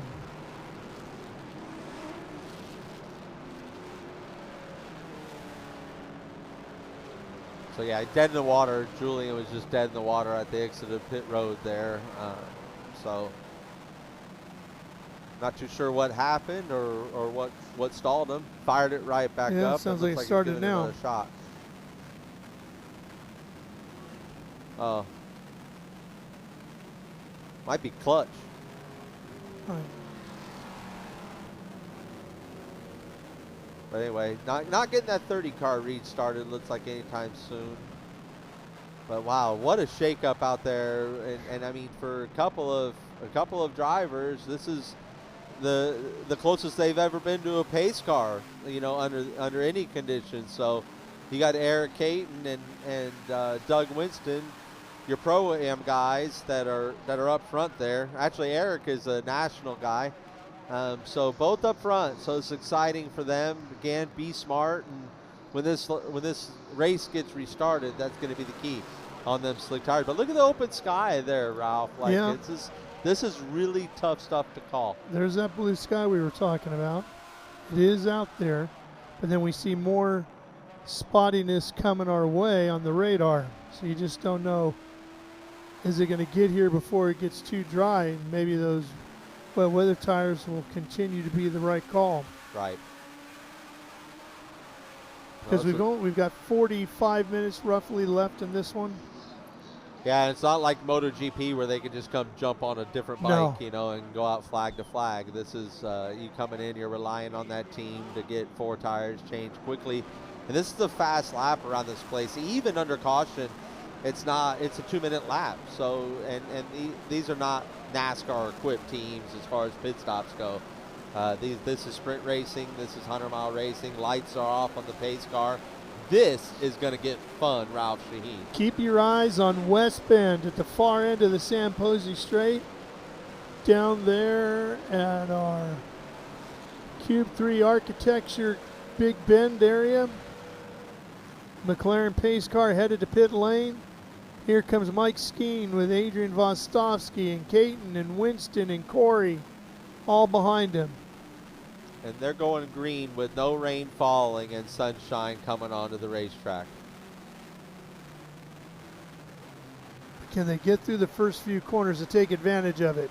Green flag is waving. Saw the wheel spin out of the 3 car of Laskowski as they came across the start-finish line, but Tiptoeing really good their way control through by the everybody. corner. And here comes Annunziata in the 90 trying to be aggressive back there with those wet weather tires. Trying to make on the up those outside. spots and trying to get to the front here. But like you said, they got to stay clean. I'm impressed with the pace of these two. Up front with Mike Skeen, Adrian Vlastowski doing the eggshell dance on the gas and the brake pedal and doing a great job. Yeah, very impressive. It is not easy. No, especially here. I mean, Oh, there goes one. Oh, we got a wreck back here in the Yep. back straightaway. Yeah, we got That's the 00. Robinson. That's Jared Aldrich, and you got the 51 of Will Robinson. That's going to bring out a full course caution. Look at that miss. That is only playing into the hands of Mike Skeen and Adrian Vlastowski. Yeah, because that slows everything down, gives that son a chance to get over here and try things out a little bit. That's exactly right. And we saw how quick this track dried out, you know, and that's a big wreck. So well, I'm we're still green for now, but I got a feeling that's going to end here real quick. Like it's time to call this full course before they get to Paul Newman Straight, because I don't want to see cars at speed going towards that. There we go. There's our full course caution. Yep. Right as the 70 was getting a run around the 2 car. That's Corey. Yeah, but I think these positions are going to be given back or try. Yeah. Oh, that might have been trying to get them back on the lead lap. That might have been Mike helping some teammates get back on the lead lap there, I think is what I witnessed there. There's a tore up race car of Robinson. Because certainly Connor Mosack is in that M1 chassis family, and along with Mike Skeen. So I'm guessing that that's what went on there. They backed up. There's a quick radio call by Scott Lagasse Jr., sharp man, trying to make sure they get Connor back on that lead lap. But this place is going to dry out with no rain and sunshine and hot race cars going slow. Yeah, that would be your bet, huh? That'd be my bet. That things are going to work out quite handsomely for Mike Skeen and Adrian Vlastowski. All right, we'll see if you're right. If you're right, you're driving everybody to Foxwoods. Okay, you got it. Well, I know Adrian's got a fresh $500. We'll go play some bets for tomorrow. Yeah, Adrian's got a fresh $500. We'll invite him. That's right. That's right. He does. Well, so you're sitting here. It looked like Sam Corey. It was a pass for the lead. Annunziata already up into P4 on the wet weather tires. But their enjoyment is going to be short-lived if this sun lasts for the remaining 34 laps, because those rain tires just won't survive. All right, let's go down trackside to Ben. Yeah, I'm down here in the Compass Manufacturing International pits with Fast Auto, who have 5 or 6 cars here total this weekend, and there's no worse place to have to change tires and stay on the lead lap in our season than Lime Rock Park.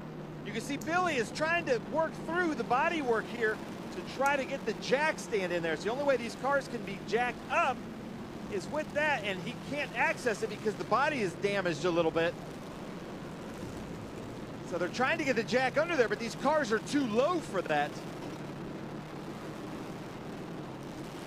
So you can see he's trying to force it in just to try to get the jack under there to try to go to wets. Now, Adrian Vlastowski did not go to wets. Currently, I believe, in 3rd behind Sam Corey, who is on wets. And I agree with Adam Andretti that this might dry out under these cautions, and that might play really well for the people on slicks.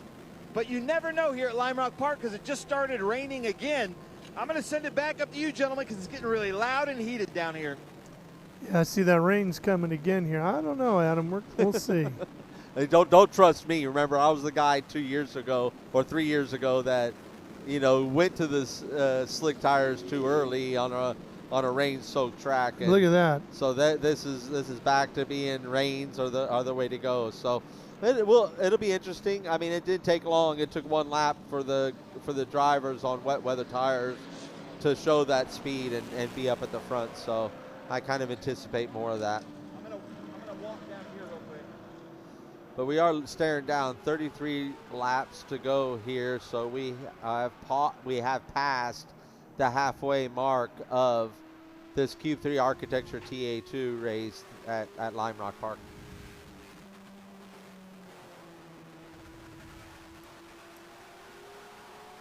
Well, it's the beginning of the huge Memorial Day racing weekend.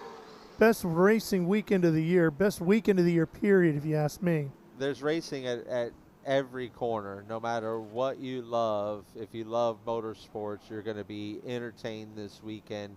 There's the obvious ones, the ones that we're staring at here this weekend with the Memorial Day Classic. The Indianapolis 500, of course, being held tomorrow. The Coca-Cola 600 tomorrow night. MotoGP is in Silverstone. The outdoor Motocross is out in Holland. Taking the outdoor season off. The outdoor season started with motocross today. So when it comes down to motorsports, if you're a fan of this amazing sport like I am and on all aspects, you've got more than enough to keep your palate, satisfied. We'll be a big part of it right here on Speed Sport 1. Don't forget, we'll have the Trans Am Series by Pirelli live from here at Lime Rock Park on Monday, not Sunday, Monday. No racing here on a Sunday at Lime Rock Park. Commercial breaks, however, we do have those. Give you one of those right now, then we'll be right back for the green.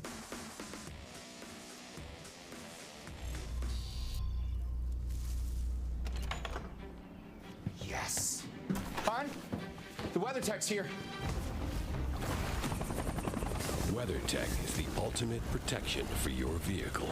Laser measured floor liners, no drill mud flaps, cargo liner, bump step, seat protector, and cup phone. What about my car? WeatherTech.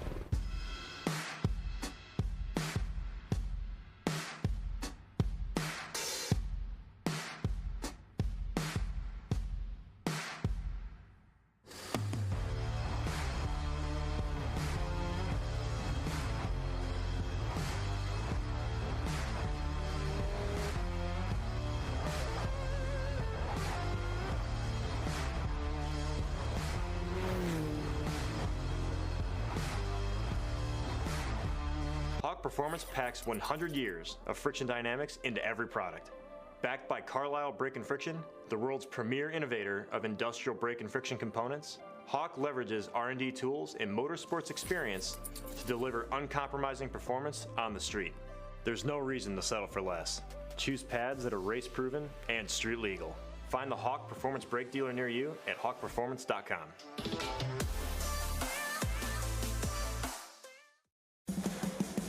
What does it mean to be built with Summit? It means you're hitting the autocross, drag strip, road course, trail, dirt, or open road with confidence. Because built with Summit means you're using parts from the top names in performance. Priced to make your project affordable. And it's all backed by trusted tech expertise and blazing fast shipping. Summit Racing Equipment. Let's build it together. SummitRacing.com.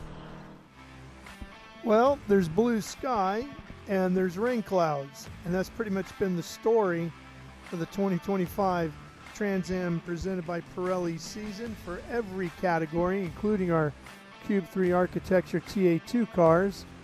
Outside of Sebring, we have had cold temperatures and wet weather basically everywhere else we've been. Yes, we have, Ralph. It's been. I said this is going to be our season, and we're going to get to, or I think you said it, or we're going to get to Mid Ohio and just be in a steam bath here in about another month. So, yeah.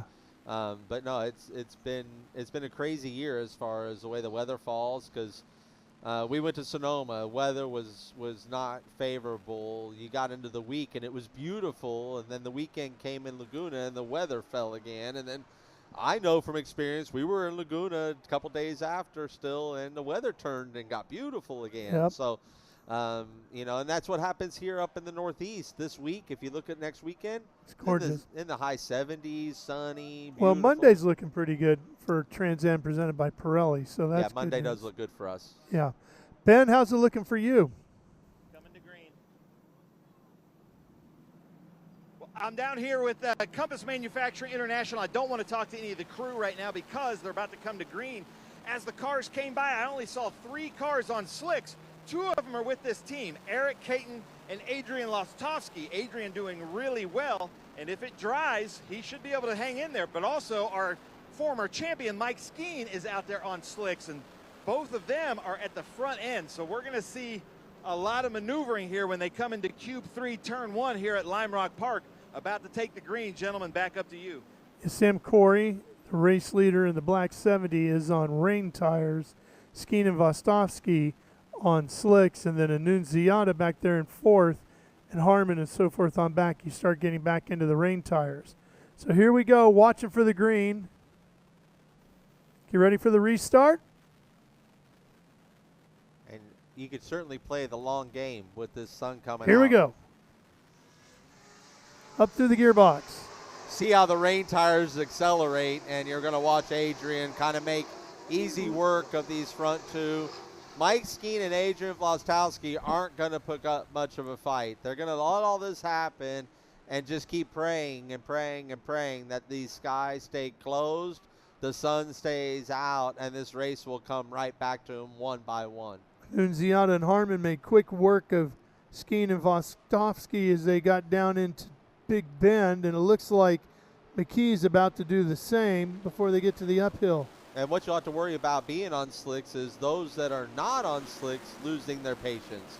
So that's where you just don't put up the fight. You give plenty of room like Adrian was there to Gian Buffamante, and you let the fight happen ahead of you. But back to Gian Buffamante, shout out to him, the confidence that he's riding. He's well inside the top 10 on his wet weather tires and getting ready to take advantage and get around Mike Skeen.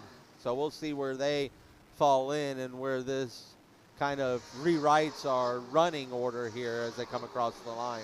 You saw McKee get around Skeen as well. That was for fourth. Oh, and around goes Skeen. And that was Gian Buffamante. I don't. That was not intentional. I think Skeen was coming down, not realizing that Gian was there. Honestly, that's what that looked like to me. Very light contact, but doesn't take much when you're on slick tires and on wet pavement around here at Lime Rock Park. So this is getting very interesting again because the skies are closed and the sun is shining. Well, and as you said earlier, this racetrack doesn't tend to puddle up much.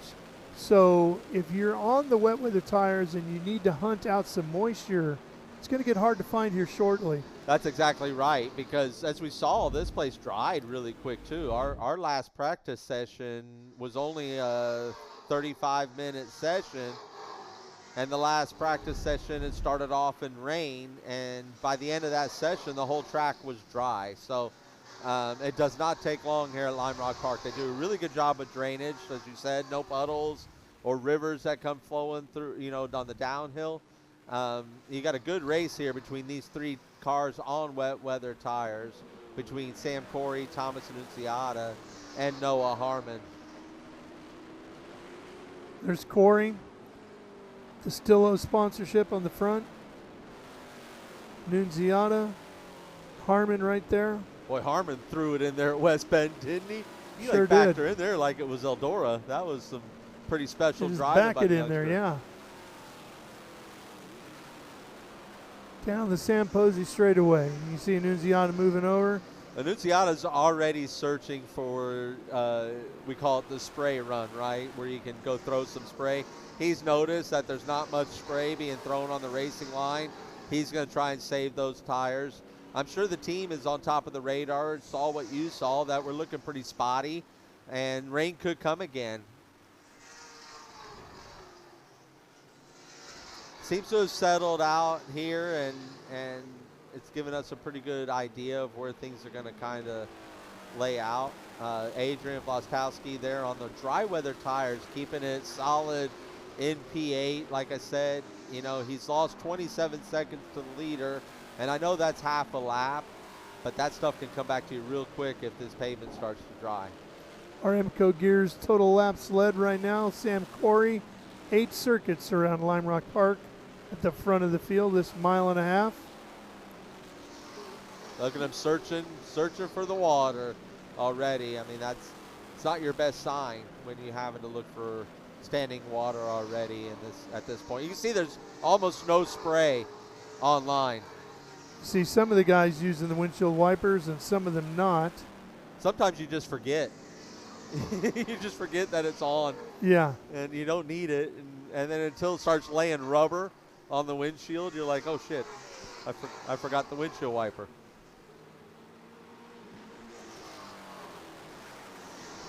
So yeah, it's still enough spray that some of those cars need them. Again, it's not necessary. You get enough speed that it rushes the water off the windshield for the most part. Oh, boy. That was a good run. Get a little nervous there for Gio Ruggiero as he comes up over the rise at the uphill. Yeah, you get the crowd up there on the uphill, and the crowd will sit there and they'll vote for who had the longest wheelie and who gave him the most exciting moment up there on the uphill. And it looked like Ruggiero was giving them a run for their money up there. Yeah, make sure you sign up for all of the Trans Am series presented by Pirelli and the Cube 3 Architecture TA2 series social media pages today, because starting tonight, Monday night, they're going to be flooded with some amazing action shots. You guys coming over the uphill airborne. Really good stuff. Really good stuff. It's always like a hero shot here of the uphill. And you know, I know back in the prototype days, it got made world famous with the blowovers. That John Morton in the yeah, Nissan, yeah. That's right. 88. Why they have a chicane there. But I love running the classic course here. I've run both with the chicane and the classic course, and to me nothing beats this classic course because of that uphill. It gives you a big moment of commitment. It opens up another possibility for passing into West Bend if someone makes a mistake on that uphill, and you really got a good run on it. So the good news is Mike Skeen back to the racing at hand, and looking at Doug Winston, I believe he might be our Pro-Am. No, he was our Pro-Am leader. Now our Pro-Am leader is Keith Krochuk in P7, and then Cale Phillips in P9 overall would be second in that Pro-Am shot up there. And then you got Barry Bowes making a nice recovery from when he got turned around earlier in P3 in that PA. And then you're looking at the Make-A-Wish car of Bob Accardo there. Wonderful man, and does a great thing for these kids, and is out here just really enjoying racing in this Cube 3 Architecture TA2 series. It's been an absolute pleasure having his addition to the paddock for sure. There's a good look at Doug Winston's cars you were talking about. He's got that new sponsorship on there. This is his home track. He replaced the question mark with a QR code. He's partnering up with Milwaukee Tool on a new nonprofit entity designed to provide mentoring and resources to young adults who are interested in a career in the skilled trades. Great to see that. He's also got about 100 guests here this weekend, so we welcome them all to Lime Rock Park. Good to see Doug with a new and creative sponsor, right? Not just a sponsor, something that's creative, doing some unique stuff. Right, exactly. That's the stuff you love seeing, and he is a huge champion for the skilled trades, like I was just mentioning earlier in the broadcast. And I didn't mention Doug Winston because I knew the opportunity would come up later about what he's doing with this program. And but yeah, he's a huge advocate for it. He's a skilled tradesman himself. And it was that direction, that path that he was given at the right age, that he knows made all the difference in his life, and the way he gets to enjoy his life now and behind the wheel of this beautiful Cube 3 Architecture TA2 car. So he's one of those spreading the wealth of knowledge to encourage that next generation, because we're going to need you. We're going to need you in those skilled trades, and you're going to make the money to reflect that. He's fifth in the Pro-Am category right now, running 17th overall. There you see Krochuk, who is the race leader in Pro-Am in the HP Tuners car, the blue with the white. He was one of the first to say, I'm going on wet weather tires. And now we're starting to see some of this pavement from the aerial shot starting to dry out. And we're watching, like I said, Adrian Vlaskowski has lost that lap. But as I mentioned, those things will come back to you quick, fast, and in a hurry. You know, oh no, maybe he hasn't lost the lap. No, I apologize. He hasn't lost the lap. But yeah, he's getting close. The leaders are catching him. Odrick here is actually in 16th as Krochuk trying to work his way through and by, who is the leader in that Pro-Am category. That's a look at the left-hander and the right-hander. Without that splash that they got right then, that recent splash, this place would have already been dry. See Rafa Matos. Let's see where Rafa is on. He's like 8 laps down. He had that problem that he's put off the him board. Quite a few laps down. So he's back there running P23 right now, just trying to pick up some pieces of those. And Adrian just went a lap down. I just saw the leader of Annunziata in front of Adrian there, and Annunziata got the lead from Sam Corey at some point. We missed that along Yep. the way. So Annunziata back at the point where he started this race, where he started his dominance of this race. But you can see on the downhill, we're already dried up the pavement there on the downhill. So you might start to see Adrian over the next few laps start to claw these two back to get his lead lap back. We are 20 laps to go. You know, you're looking at the lap times are in the 1 minute range. So you're looking at about 20 minutes left of this race. So we're still within hitting the time cap. Well, and according to the weatherman, 20 minutes could change a lot around here. Could change it dramatically here, especially, you know, 20 laps to go is still a lot of circulations to get around this track, a lot of opportunities to make mistakes.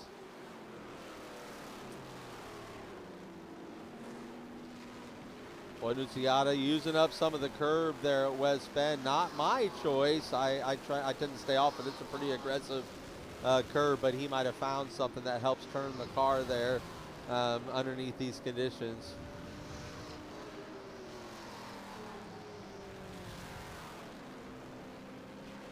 There's Prochuk finally getting through some of that traffic.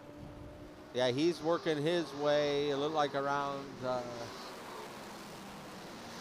want to say that was Eric. Yeah, Eric Hayton. He's another one on slick tires, so just trying to work their way around that driver. Again, anyone out there doing this on slicks, I tip the hat to you. This is not easy work, and you're watching all these drivers that stayed on slicks, not only fighting and keeping themselves in the hunt, but keeping it on racetrack. Just that alone is pretty impressive. Well, taking a look at my very untrustworthy radar on my phone, the spottiness moving southeast from the northwest, and we would have another cell should be creeping overhead here based on my guess reading the weather. And I've never been a weatherman, not a meteorologist, but I have played a pit reporter calling weather, so I've had a lot of experience with it that way. I tell you, it's probably just a couple minutes out. We'll see if it actually shows up. And it could happen. I mean, it's already gotten dark. You know, the sunlight's gotten away, and his windshield wipers flipped upside down. See, that shows how much it matters. Yeah. That, you know, the windshield wiper can be flipped upside down, and he still hasn't turned on because he probably hasn't even noticed that it's done that. You get so focused, and you're so just in the moment and making sure that you keep that thing on track, and you're worried about your competitors, right? He's asking where Sam is at. I noticed he stayed off the inside curve there on West Bend that time. Yeah. Well, and with that 500-plus horsepower engine screaming under the hood, he's not hearing that. Exactly right. That the windshield wiper's you can't hear the scratches across the windshield he's getting. It's going to cut a hole in the windshield if he's not careful. But no, it's, again, I saw the downhills getting really dry. And what happens for those at home, when you're on these wet weather tires in the dry, they're tread blocks, right? And you'll feel those tread blocks rolling around. And it almost feels like even when the pavement's dry, that it's wet because the car's moving around so much. And you can actually watch it as they're coming up the uphill here and everywhere they're around the track, you'll see the car just doing a little bit more movement than usual. And it's because they're just rolling on those blocks across this dry pavement. So, you know, I'm actually kind of shocked that they're staying on the dry throughout there. You know, watching their way, getting through this lap traffic is the leader of Thomas Annunziata. Thomas trying to pick his way through as quick as he can, put as much gap as he can between him and Corey, but Sam's doing a great job of following right through with him and staying right in step with him. They got Sheehan just in front of him. Yeah, this is a really good come-out race for Sam Corey. You know, he's been up front in the mixed conditions. He was up front in the dry, and then it went wet. They made the right decisions, got him out there on the wet weather tires, and he's made really good work of this. He drove right to the front, got the lead right before that caution. But look at that. That's a dry line coming down the Paul Newman Straight.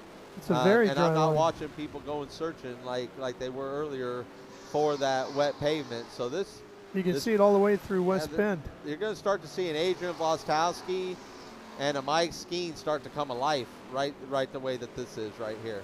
Well, the big question is, do they have enough time? Yeah, that is the big question. You know, I mean, we're staring down at 15 laps to go now that Thomas crossed the line. You know, that would be hard pressed. It would have to dry out quite a bit, but it can be done. It can be done. You could also get that lead lap back and catch a lucky caution. So that's why we race. We never know what's going to happen until that checkered flag falls. But right now, it's in Thomas Annunziata's hands to just bring this thing home and get these last 14 and a half laps done. And he has led the majority of laps here today. In the dry, in the wet, back in the dry again. Yeah, he's driving a great race. I think he was his own worst critic after Laguna because he took risk and did get a good finish at Laguna because of that. So he's back into his championship mode, driving smart. I saw that out of him when he had wet tires on coming back to the field. He was only taking the necessary chances. So it's good to see Thomas back in that mindset of going after this championship. And winner of the first two races this year, taking the checkers and standing on the top step of the podium, season opener at Sebring, and in round 2 at Road Atlanta. Looking to get back to that top step of the podium here in round 5. And Pro Chuck right there in the HP Tuners number 9, the blue and white car, leading in the Pro-Am category, running 7th overall behind Bufamonte and just in front of Phillips. Yeah, and I'm getting some information from Scott Conway and you know, statistician for us and giving us some great information here. And if it finishes like this with Annunziata leading the laps and doing all that, he'll walk away with the points lead after this race again. Okay, Gambler, I got one for you. Skeen in 11th and Vostovsky in 12th are both on slicks, and they both just ran the quickest lap so far. Yeah, is it going to be enough? If they could click off 4 or 5 seconds a lap, now you're talking. You know, if they slow down, if Annunziata slows down, don't you think they're going to need a caution though? They will. They'll definitely will, but they'll need that caution to come after they've got that lap back. You know, and here we're looking. There's Adrian right there that just went out of your screen. But yeah, and there's rain falling again, as I saw from that camera angle. So your guess is as good as mine. I think you made the right call when you said rain was coming again. But it's coming right as soon as Skeen and Vlastowski are like, are you kidding me?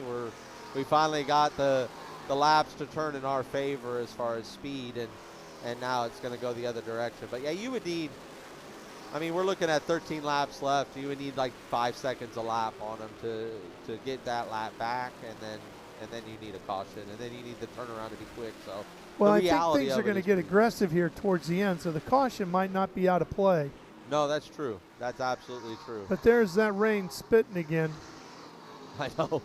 But just spitting like that is not going to be enough to really soak the track. Yeah, you won't. So that's still an advantage for the slicks. No, you won't lose the racetrack with it like that. You need a steady, hard rainfall, especially when they're spread out the way they're spread out. Hot race cars, hot tire. But look at Skeen. Yeah, he's trying to slice his way through. Yeah, he's getting racy again. Coming after Harmon. Harmon's in that 7, the blue and silver hair racing Streetside Classics backed entry. And it again goes to show how hard it is here to pass, because you have Skeen here much faster, and he just can't get that run. But they're coming. They're coming. There's Mike. There's Adrian close right there in the shot. Noah Harmon still backing her in the corner like we're dirt tracking it. Love it. But yeah, this is McKee trying to make up some of that time behind him. Yeah, he's getting racy, and the lap times are showing it, right? Like you're looking at Mike Skeen, he's running in the 58s consistently. Annunziata's still in the 58s on those wet weather tires, but Sam Corey with this traffic sucked right up onto the tail of the leader of a Thomas Annunziata.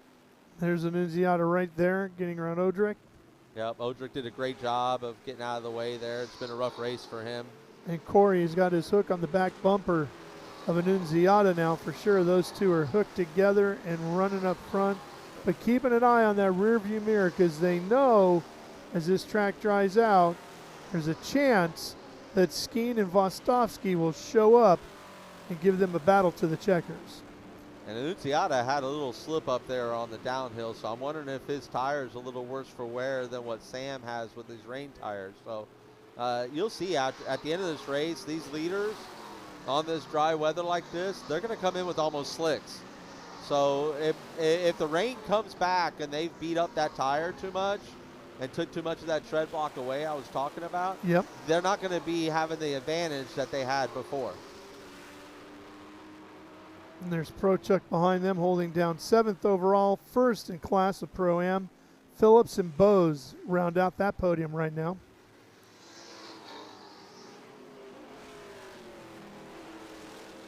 Yeah, you got Tristan McKee there. A shout out to him. Got himself in a P3. Doing everything he could to maybe help get that caution going. Yeah, Jared looked like he drove off there. I wonder, he was doing such a good job staying out of the way of faster traffic, so I'm wondering if that was just another one of those, because he drove off track up at West Bend trying to stay out of the way of the faster cars coming up behind him. So I'm wondering if he just maybe dipped too much of one of those Pirelli P0s out on the grass. And these two right here are going to be down to the wire. We're looking at 9 to go. So they're looking at like 8.5 laps to go between these two. And this, oh, look right here. Is you going to look up the uphill? Corey got up on the curbing. That's a brave move, but that also probably cost Sam. Look, it cost him 2.5 seconds right there to the leader of Thomas Annunziata. So that's not exactly where you would take the attack. I would have coached him to kind of back off, get that run up the uphill, and maybe take the dive bomb into West Bend. And don't forget, these guys are under the same tent, both running Nitro Motorsports Toyotas. Yeah, that's right. And you know, Nitro Motorsports has pretty well dominated this Lime Rock Park circuit over the last few seasons. This has been their racetrack, and so it's not a surprise that we're seeing them up front again. What the surprise is, they did it this time, not with easy conditions. They had to make the right decisions. They had to trust their drivers. They had to trust their own calls that they were making in the pits. So my hat's off to the Nitro group as well, and you know, bouncing back after kind of an up and down West Coast run and having a really good spot here. Corey is really putting the pressure on Thomas. He has reeled him right back in. That Stillo-back car is ready to make a challenge for the lead here as we get to inside of 12 minutes to go. And you can see Annunziata really sliding coming down out of the downhill. That was a big mistake by Thomas there. This is going to give him a big run. And we got the rain It is back. definitely raining out now. We get the rain back. And now who's got the most tread on their tire? Right. Between these two. Because let's face it, the race is between these two. The rest of the field isn't even within a sniff of coming to between these two. So as long as these two keep it clean, there's going to be a Nitro car coming to victory lane. They got to keep it clean. Kazu Racing supported Toyota of Thomas Annunziata. Oh, and here comes Sam looking again inside just before they hit the uphill. Again, I would advise to use that run he's getting, use that momentum, and use it here in West Bend, because I think he can get up the uphill better than Annunziata. He keeps on costing him time when he drives over that curb. It's not a friendly curb there on the uphill. And boy, look at Annunziata slide coming through the downhill. Yeah, he's going to have another good run coming in here into the Cube 3 Big Bend. But Thomas, very defensive. Looking outside. Corey's not there. Make him go around the hard way.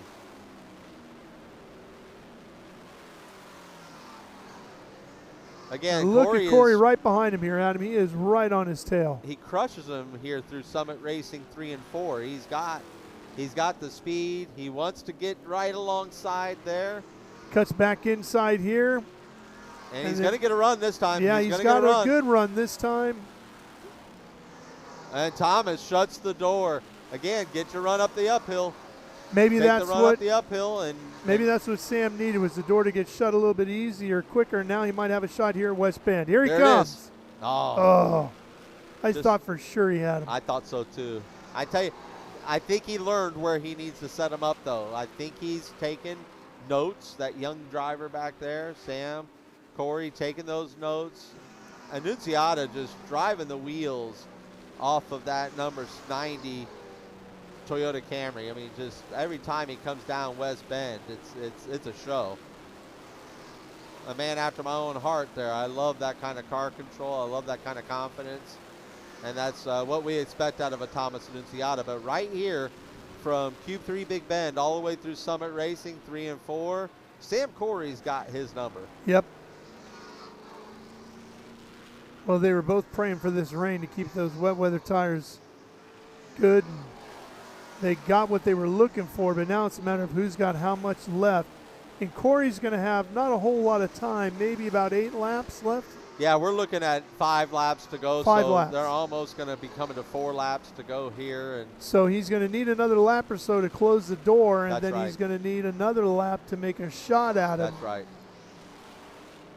So it might be that white flag lap where he takes one final I think run that's at what him. he's chomping the bit at, or use this traffic to your advantage that's coming up. You know, I think he's also thinking that game as well. If you can catch him, you know, like I said, one of the toughest places to pass is here at Lime Rock Park. So, and if you're impatient with traffic, that could be to your own demise. So this is going to be, and they're in their own race. You have Doug Winston is in his own race there, it looks like, with Jared Aldrich. So Sam can't waste any time with this traffic. If Thomas gets through, Sam's got to get through at the same time. he's got to go at the same time, absolutely. And then Thomas, if he gets held up by the traffic at any point, that's just going to open the door. Oh, there he is, Sam. right Sam alongside, goes in, headed to dives the in uphill. hard. Oh, and he got the door shut again. What a drive by both those drivers. I mean, for Annunziata to take note of that, know that he's there, keep the speed on the outside, up the uphill. You know, what great driving by both these young talents. And I'll tell you what, we've lost the racetrack again because it is really It's coming gone. down. Yeah. No, the so slick. you need the wet weather tires just to nurse it to the finish here. Mike, somewhere in that spray is our battle for the lead, and it's side by side coming to West Bend. And Mike Skeen is just like, wow, the rain again. Yeah. You know, just as it was coming back to him, he's up in P7. It fell on him again. But yeah, this is. Got a We have a waving yellow. local yellow. I'm hoping that's local. I would hate to end another one of these, especially as nail biting as it gets. No, this is with going to be a these great two. fight to the finish. We want this one to go green to the end. The flag And looks the like yellow it's pulled flag back looks like it's in. been pulled. Nope. Nope. Nope. Spoke too soon. Which that's going to take away the passing spot that Sam Corey wants to have. You know, you can't pass under yellow, and the yellow is right there before it's the probably uphill, because but of it's the a slow 15 car. here. But the 15 did a really good job. Looks like left front's locked up, so he's got a mechanical failure. But the 15 car did a great job. Nate Thornborough getting that thing off track so that this race can continue. All right, back onto the Sam Posey straight, and look at Annunziata protecting the inside. But now As we we got head to traffic. West Bend. Corey was right there. How does this traffic play out for these two competitors? 2 laps remaining. They'll see the white flag next time by. And this goes to show you that rain is the great equalizer because you have Doug Winston and Jared Aldrich right in front of them, not letting these two dominating figures in our sport in Cube 3 Architecture TA2 do anything with them because the rain is the great equalizer of our sport. And here he is inside. Corey diving well inside. Gives a slide Can he job. make it stick as they hit the uphill? He's got him as they crest over the uphill. Sam Corey has hounded Thomas Annunziata for laps and finally makes it happen as we get ready to come to the white flag. So Annunziata is going to have one shot. He was looking inside, headed to the downhill in the grass. And Annunziata can't pull it off. Can he gather it back up to make one final run? Here's the white flag in the starter's hand. We are in our final lap around the 1.5 miles here in Lime Rock. The spray is so bad. And we talked about wipers. The 70 car lost his wiper. No wind, but that thing's gone. The 90 car, it's flipped upside down, so it's not doing anything. So it's it just goes back. The wipers are not critical, but it's a nice little convenience item to have. But yeah, this Sam Corey is showing that this was my race. I'm coming to bring this one home for Nitro Motorsports, for Toyota, for Gazoo Racing. This is exciting times for that young man. He has done a great job chasing Thomas Annunziata, made numerous attempts to get around him, all of them very clean and respectful. He made it happen. I mean, he shoved it in there, gave the slide job. I mean, there One was corner nothing to Thomas go. could do. And to Thomas' credit, came down the downhill and tried to attack right away. But Sam Corey bringing it to the line. Here he comes, Sam Corey, ready to take the win in our Cube 3 Architecture TA2 race. Round number 5 goes to Sam Corey at Lime Rock Park. What a drive. What a drive, young man. You can see the defrost lines on Yep. Keith Prochuk's car. That's the Mike Cope solution. Works quite well, as you can tell. But Keith Prochuk coming around, he's going to complete the victory for the Pro-Am class. Annunziata we get credited with second. McKee gets third. Should be Harmon and Ruggiero rounding out the top 5. Congratulations, Keith. What a drive. What an absolute drive. He's watching him come such a long way over the years. It's a great pleasure to watch him have the success he's been enjoying. Cale Phillips going to be P2 in that Pro-Am class. Barry Bowes rounding out the podium, and I do believe that would keep Barry Bowes in the championship lead for that. And we talked about it. The fastest car is not always the winner, right? I mean, Annunziata led more laps here today than anybody else by far. Sam Corey just waited to lead the right last lap and a half. And Tristan McKee will leave here with a point lead. Pretty good for 14. That's pretty not bad for a 14-year-old. No, and that's consistency. That's nothing. He's not flashy. Doesn't have a lot of flair. Just doing it on the back of consistency. So well done, Tristan McKee. But great consistency as he comes across the line in third. He'll get up on the podium here today.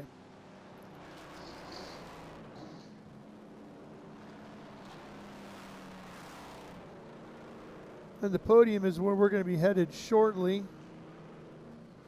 as Ben is on his way there. Yeah, it's going to be a heck of a podium celebration. You know, this is Sam Corey's first ever victory as well. So, you know that young man will be celebrating hard. I don't believe he's old enough for the champagne. He'll get the sparkling cider, I believe, if I'm not mistaken. Yep. This might be an all sparkling cider I think podium, it might be, if I'm not mistaken. So, this is where young drivers are coming to prove their talents. Here is the Cube 3 Architecture TA2 series, and this is why you're running against the best of the best. And great job, Sam Corey. You have a lot to be proud of. Congrats to Nitro Motorsports. Sam's dad is here as well. Flew up with them from Charlotte on the other day, on Thursday. Patriotic gloves. Love those for Memorial Day weekend.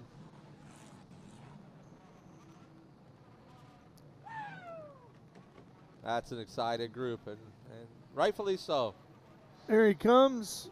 Let that celebration begin, Sam. Job well done. Great driving. Great driving. Great racing. It's Brad Keselowski's brother that hugged him, his crew chief. Brian. There's Dad. There's Dad. Proud Dad. You got a lot to be proud of there. Young man drove a heck of a race. Andy Lally, our series president. Nick Middleton, Cube 3 Architecture. Yeah. You get to meet everybody when you win, don't you? The applause come from everywhere. All right, Ben, take it away. I know we got a big happy winner down there. Well, unbelievable, ladies and gentlemen. Camera, if we can get a shot, look at this. Almost zero visibility, just a couple lines to go through. First win in the Cube 3 Architecture TA2 series for Sam Corey. He's always been in the hunt to get on the podium, but now you're just winning in what I would call the most terrible conditions we've probably seen since 3 years ago at Lime Rock Park. How does it feel? Oh, it feels great. I don't have any words right now. We had to earn that one, that's for sure. So it was tricky out here today, but the Nitro Motorsports crew gave me a hell of a ride, and I'm speechless right now. Just want to thank these boys over here. They do all the hard work at the shop. I just get to drive this bad boy. As they come in, and if he's not already wet enough, but let's Sam, Corey, let's try to come talk to Thomas Annunziata, too, because, Thomas, come here. You two together, I don't know if you touched it all, but you guys were so close. Thomas, how was it? And it seems like you guys are going to be racing against each other the rest of the season, because that was some close racing. Oh, yeah, it was a good race. Had the pace in the dry and the wet. Team gave me a great car. Yeah, I didn't know if it was going to be possible to pass Sam at that time, and we caught him and did. And then it started to dry out, and we were building a gap, and once the rain came down, my windshield wiper flipped upside down. So I lost vision and was driving my rearview mirror from there. But, I mean, Sam drove a great race and caught me, and I did the best I could to defend. But it's all the visibility I had. So it was a good race. Any expletives for the team when they made you come in to put on wet as the leader of the race? I mean, I've been on that side before, and it's gone bad. So, no, we made a really good decision, and it ended up working out. Just a minor mechanical at the end that hurt us. But, yeah, really good day for the team, 1-2. I'm very proud and happy for my boy over here. First win in the Cube 3 Architecture TA2 Series, and would you race with Annunziata any day? Of course. It's fun to always race against you. He races clean, so that's all you can ask for in a teammate. So I get with the visibility. We didn't have off too. So, but yeah, no, great race, great day, winners. But before we send it up, look at this. Look at this. Hold on. We got to show. Look at all this real estate on a now winning car that your logo for your company could be already in with Nitro Motorsports, having the best time. We're about to go have a huge celebration, a winner's circle. I'm going to send it back up to you in the booth. All right, Ben, thank you. The best salesman in the paddock right there, trying to help everybody get logos on their cars. This one got underway in nice sunny conditions, and for quite a while, looked like Thomas Annunziata was going to be the guy to beat, but Mike Skeen is trying to play the long ball game here. Pumping and banging as they went down into Big Bend. Adrian Vostovsky hung right there with them in third. Things got a little crazy down at Big Bend as well. Bose gets spun. Robinson gets turned. Issues for others as the race went on. Problems for Gallagher. Boris said Jr. off course coming out of the downhill. Tore up his race car, ended his day.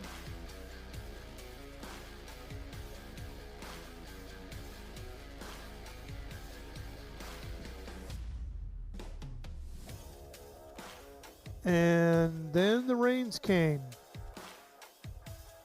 That shook things up again as Skeen gets tapped and spun around at Big Bend. Annunziata had put on wet weather tires, and he gets around Vostovsky.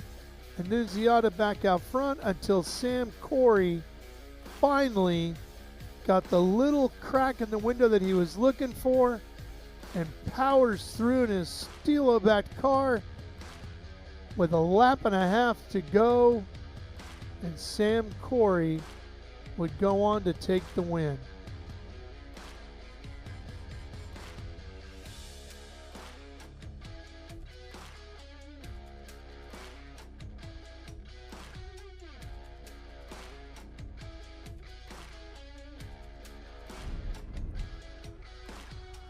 Well, there's a little bit of sunshine back out now, much to the chagrin of Mike Skeen and Adrian Vostovsky.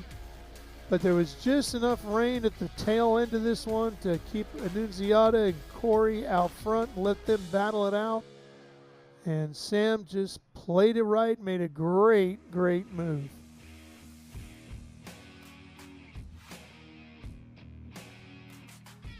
That's the podium area here in Lime Rock Park. Our drone is making its way over there, as are the drivers and Ben. They get ready to celebrate a great Cube 3 Architecture TA2 race here in Lime Rock Park. Don't forget, Monday, we'll be back here live again on Speed Sport 1 for Trans Am Series presented by Pirelli, Round 5 of that national championship. You won't miss any of that live on Speed Sport 1.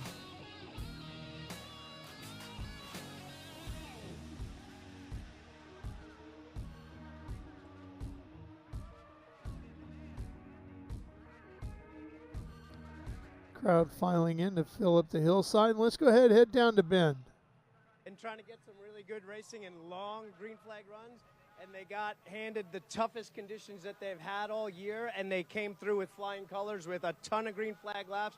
A lot of great racing for you guys and some great performances here by our podium guys. All of them, thank you very much. Let's give them a great round of applause here. Awesome job and congratulations to these guys. Some really hard racing side by side, and the uphill for the win at Lime Rock is pretty wild. We had some pretty clear thinkers up there. I got to give them props for that.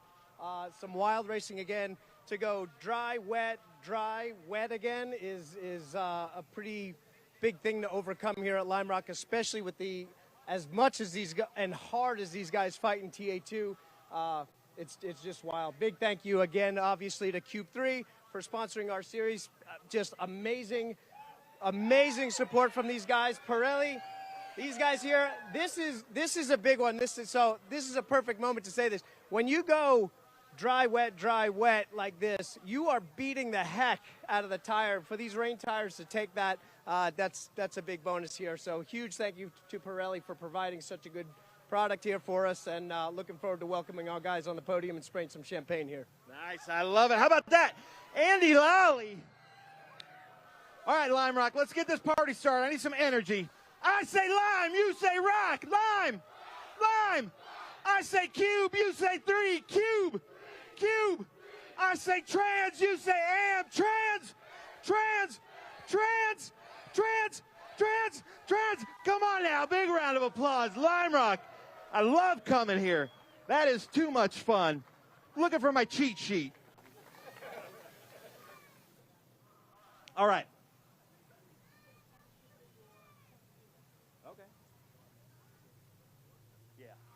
All right, guys, here we go. We're going to start with the Pro-Am. Q3 Architecture TA2 Series Pro-Am, and this has been crazy, crazy race. In third place, Chattanooga, Tennessee, running the Osseo Data car. Let's hear it for Barry Bowes, last year's Pro-Am champ. Dude. Nick Middleton from New England, giving out the trophies, the president, founder of Q3 Architecture. How about a round of applause for Nick Middleton? In second place, where is he? Ladies and gentlemen, big round of applause for Cale Phillips, Pro-Am. Yeah, you're over there, sorry. There you go, there you go. How about that? First place, first driver to put on wets. Let's hear it. HP Tuners, Keith Prochek with Mike Cope Racing. Mike Cope Race Cars. Well, Nick Middleton, we threw everything at you this weekend, but, you know, you being a New Englander, you kind of knew this might happen. Yeah, well, this is my home track, but first of all, thank you for Lime Rock fans. We couldn't do this without you. You guys are phenomenal support for the entire series. This is the best race that we have all season, and it's all thanks to you. So thank you very much, Lime Rock. And also all the drivers and all the support staff. This is a great race, and it was a phenomenal challenge for everybody, with all the crews making the decision of whether we were going to go to wets or slicks. And thanks for everybody for all the help. Appreciate it. Nice, I love it. Well, Barry Bowes, last year's Pro-Am champion. And, man, that was just one of the craziest races. It came through and then back and then through and then back. How did you handle it out there? It was an incredibly fun race. A little bad luck early on, got held up by a broken car, and then I got punted in turn 1. But we got back on, stayed on the lead lap. Came time for a tire change, and we came in, and unfortunately we had a tool break, so I went a lap down. And then I needed to run down some guys if I was going to get on the podium. So I ended up catching back a lap to a couple of people. Cale and I have a photo finish. I mean, where our transponders are in the car might make the difference between third, second. I think he was about a nose ahead of me. That was close to a photo finish as I think we could get. And Keith Prochek is an incredible guy, incredible competitor. It's fun to see him over here at the top of the podium. I've seen him working really, really, really hard. Thank you to Osseo Data, Team SLR, and the Trans Am Series for putting this on. Nice. How about that, ladies and gentlemen? Barry Bowes. We've got Team SLR, Nitro, and Cope up here. Cale, awesome. And you know, you're kind of from this area, so this has got to feel pretty good. That's actually my first time at Lime Rock, so this is a heck of a way to kick it off with this race.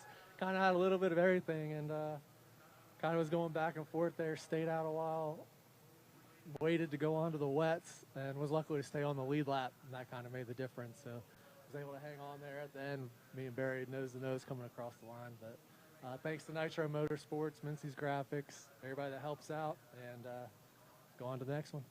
Nice. How about that? Ladies and gentlemen, Cale Phillips with Nitro Motorsports. And then ProCheck, can you hold the two mics? Tell us about your race. Yeah, first I'd like to say thanks for all the fans. We remember why we're here this Memorial Day weekend to honor the fallen. I'm truly honored to be up here on the top step. It was quite the race. We were the first one to put on the wets, and I got to say big thanks to the crew because we put on 2 tires to stay ahead of the safety car and then came back in and put the other 2 on, and it allowed us to stay on the lead lap. But yeah, with being the first person to put on wets, at the end my tires were, I think they were pretty much slicks at the end, and I was just trying to hang on. But Lime Rock is always a great race for us, and it's mainly because of the fans. You guys are absolutely amazing. I love being here. You guys make it great. Really appreciate it. So thank you guys very much. All right, guys, now hold those trophies up. Lime Rock, we need to hear how loud you can get. They're going to throw hats out to the loudest crowd. So we've got Barry Bowes, Cale Phillips, Keith ProCheck. If you guys can throw your hats out, that's a long throw, though. We'll see how we go. Yeah, you might want to run up there afterwards. Yeah, yeah. We can wait, too. Here we go. Who wants a hat? Come on now. There we go. Oh, you got to throw it harder than that, guys. Come on now. Hopefully you guys are paying attention. All right, now come back. Hold up those cube 3s. Come on now, Lime Rock. Let's get loud. Barry Bowes, Cale Phillips, Keith ProCheck.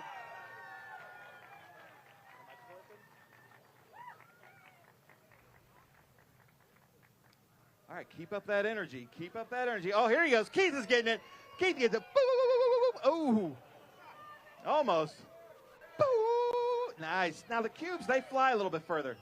There we go. Oh, man, we got to practice this, Andy Lally. We got to practice hat throwing here in the Trans Am paddock. All right, Lime Rock, come on, get loud one more time. Barry Bowes, Cale Phillips, Keith ProCheck here in Trans Am Pro-Am. Hold those up. Come on now, hold the trophies up. There we go. Yeah, I like that. Keep heckling us, crowd. Nice job. All right, so now we go. I think, here we go. Oh, shoot. Champagne, watch out. All right, Lime Rock, get loud. Come on now. Barry Bowes, Cale Phillips, Keith ProCheck. Oh, right in the eyes. Unbelievable. Nice job, guys. Chug. Oh, they're wanting you to go all for it. I like this crowd. Keep it up. All right, in Cube 3 Architecture, TA2 National. Jessica, head of PR, provisional points leader right now. In third place and provisionally our points leader now in the series, let's hear it, 14-year-old Tristan McKee running the Gainbridge Spire Motorsports Cube 3 car with Team SLR. How about that? How cool is that? All right, in second place, also really high up in the championship, driving that beautiful Toyota Camry with Chip Boys and Gurr Toyota Racing. Let's hear it. Thomas Annunziata, Nitro Motorsports.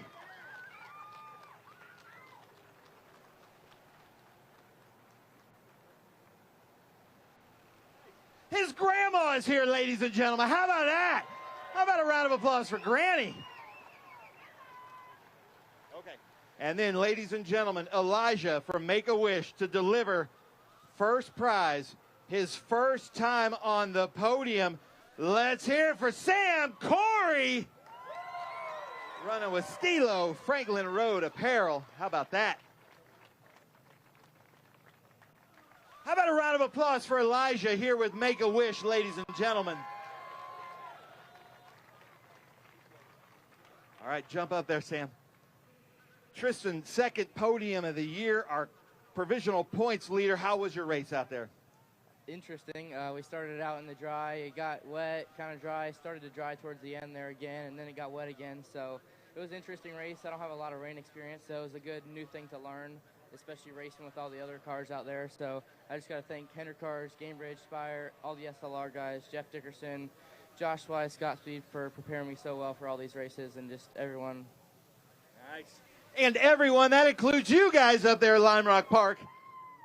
So Annunziata, crazy race. You had to be in the lead and get called in by your crew to put on wets when it wasn't that bad. You came in, you put them on, you came back out on the lead lap, which is very tough to do here at Lime Rock Park, and you worked your way through to the lead. What a race, and then just a couple laps left. Teammates went at it. But, man, tell me about it out there. Yeah, I was stressed in the car. I was hoping it was going to stay dry. I think I could have held off skiing there and won. But, you know, the rain came out, and that made it very stressful for me. I'm sure very exciting for all you guys. Yeah, team executed very well in pit road. And we got out there behind a few guys, I think Tristan and Sam. We caught them, chased them down, and had the lead for a bit. Track dried up, and I think that's when we were faster. I didn't need the rain to come back out. I had a windshield wiper issue, which it seems like some other guys had as well, and ran out of tire at the end. So when the rain came down, I lost all vision, and me and Sam had a really good battle. And no, congrats to him. He earned it, and his first win is always the best. So congrats to him. Thank you to Nitro Motorsports and Chip Boys. On to the next one. On to the next one. A windshield wiper doesn't work really well when it's upside down. And this is easily the worst track to change 4 tires and stay on the lead lap. So nice job to Nitro. Sam, take the mic. Tell us about your race. So proud of you, man. How about a round of applause for Sam Corey? Yeah, thank you, Ben. Whoa, here we go. I got 2 of them. Yeah, I just want to thank the Nitro Motorsports crew. I mean, these guys, Mark, Bird, PD, you guys are the best. I mean, Mark came on the radio and said, let's come down for wets, and that's what we did. We were the first one to pit, and they get a flawless pit stop and went back out there and drove down, and we're leading the race for a little bit. Thomas got back by me, and then the rain came down again, and it was a good race to the finish. So I just want to thank these guys a ton. You know, Steel Helmets, Carolina Factory, Hans Products, all these guys to help me out, Windsor Windows. Just can't thank these guys enough. Come on now. To race like that, 18 laps, side by side, wheel to wheel. I didn't see any contact. Nice job, you guys. Come on, Lime Rock. Let's get loud. Show them the appreciation. Tristan McKee, Thomas Annunziata, Sam Corey. First time here at the top step with us with Sam Corey, but I promise you it will not be the last. You guys like those new Toyota Camrys in TA2? It's pretty sweet looking, right? Nice, nice. They want a hat is what they're saying. They want some hats. That dude right there in the Yankees hat wants a hat. Come on now. Lime Rock, get loud. Tristan McKee, Thomas Annunziata, Sam Corey.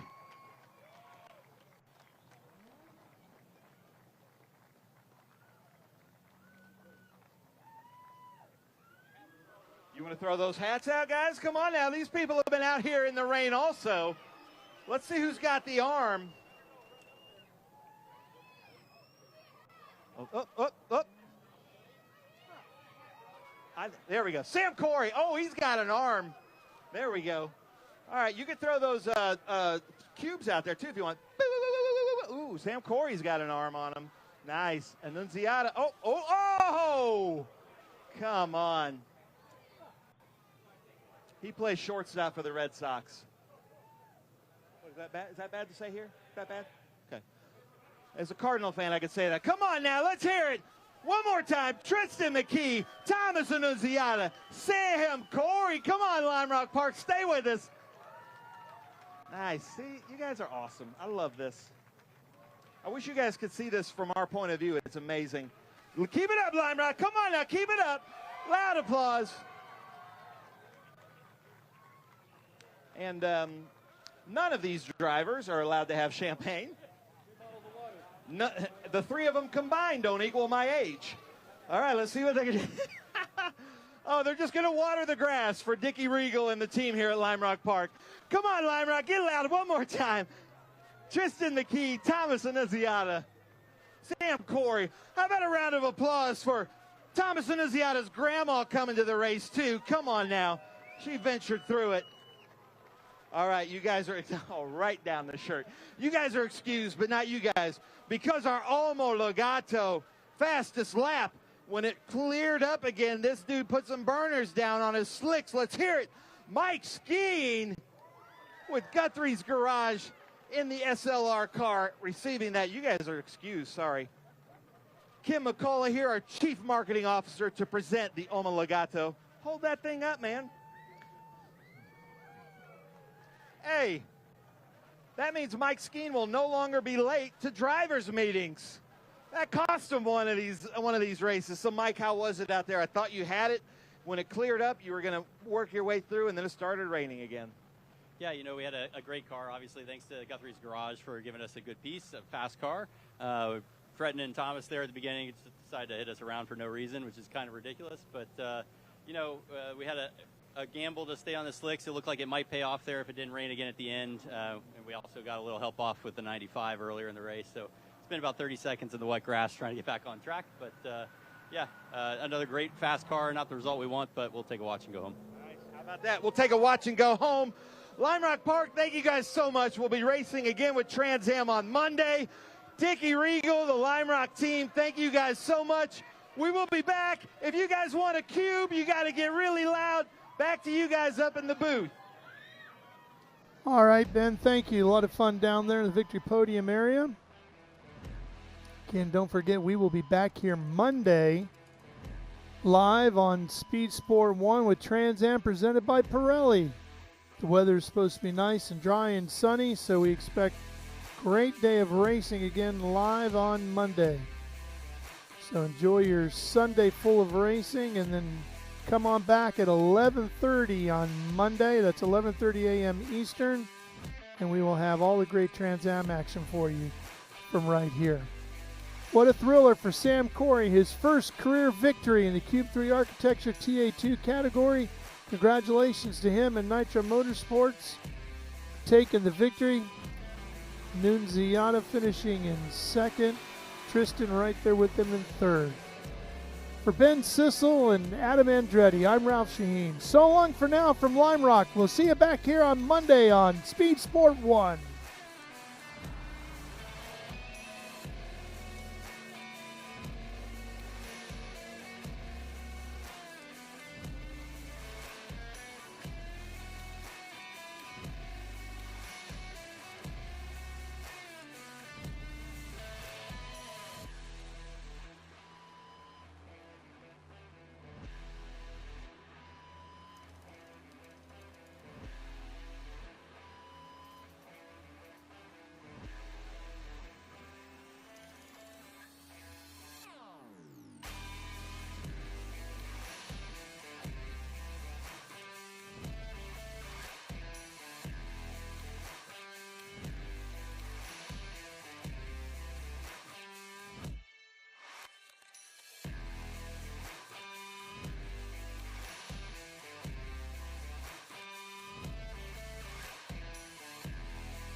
even just entering onto the track from pit lane at Lime Rock Park is tricky.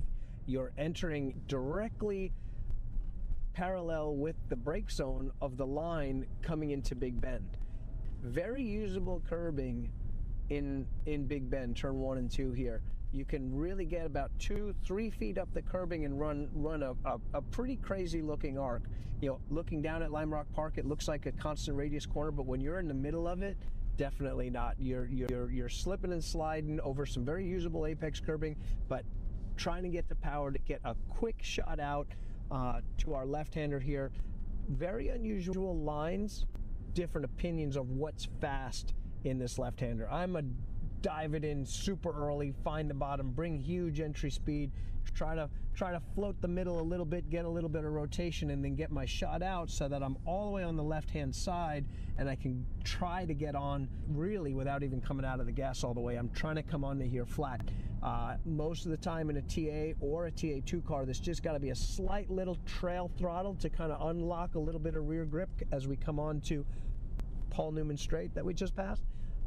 And we launch out onto the back straightaway here, coming up to one of the coolest corners on the planet, the uphill at Lime Rock, where in a TA car at 900 horsepower, you're pulling a 150-foot wheelie. Right before you crest this hill, you want to straighten those hands out and be able to have the weight equal from right to left so that you don't pull the car too much one way or the other as you crest that hill. Into West Bend, one of the fastest 90-degree corners out there and one of the most challenging where you have to be super specific. Can't really bump that curb and there's not a lot of exit curb to use. Grab third to fourth gear as you're coming down the hill here. You're set up really wide and plunge down 4 or 5 stories down here. Just as the car gets to full load, you've turned in, you catch a dip at the apex, and it's going to spring you out. So you kind of, your trajectory is shooting like kind of 3 foot inside of what the edge of the track is, and you're going to run that all the way out as you kind of float across that apex to that outside line there, which is the most important corner on the track because that's your run onto the front straight, which is the longest straight, which is the deepest braking zone, and your best place to pass around Lime Rock Park. Adam Andretti, I drive the top liner Chevrolet Camaro in the Trans Am Series presented by Pirelli. It feels amazing, but at the same time, it doesn't mean anything 2 races into the season. It's obviously a cool accomplishment. You get the great pit spot and you get some of the perks that come along with being a points leader, but none of it matters until we're in COTA and we're at the banquet and they're sitting there and then you're the points leader. That's when it matters. So there was a lot of racing left to go, and that's what we're working towards, is to get to that goal of COTA and celebrating the ultimate celebration. Leading the points at any point in your career feels amazing. I mean, no one doesn't want to be the points leader. That's what we're striving to be. We've been consistent. You know, it's again only 2 races in, but the change from our past to now would be consistency and having a good start. Honestly, in my entire Trans Am career, I've never left Sebring with a decent finish when going for a championship. I've had some great finishes at Sebring, but it was always like one-off races, and I was never going to go. I wasn't going for the championship that year. It seemed like every year I've gone for the championship, Sebring has put us behind the 8 ball right off the bat. And this year that wasn't the case. This year we were able to bring it home with a strong podium finish, and that has been really the game changer for us.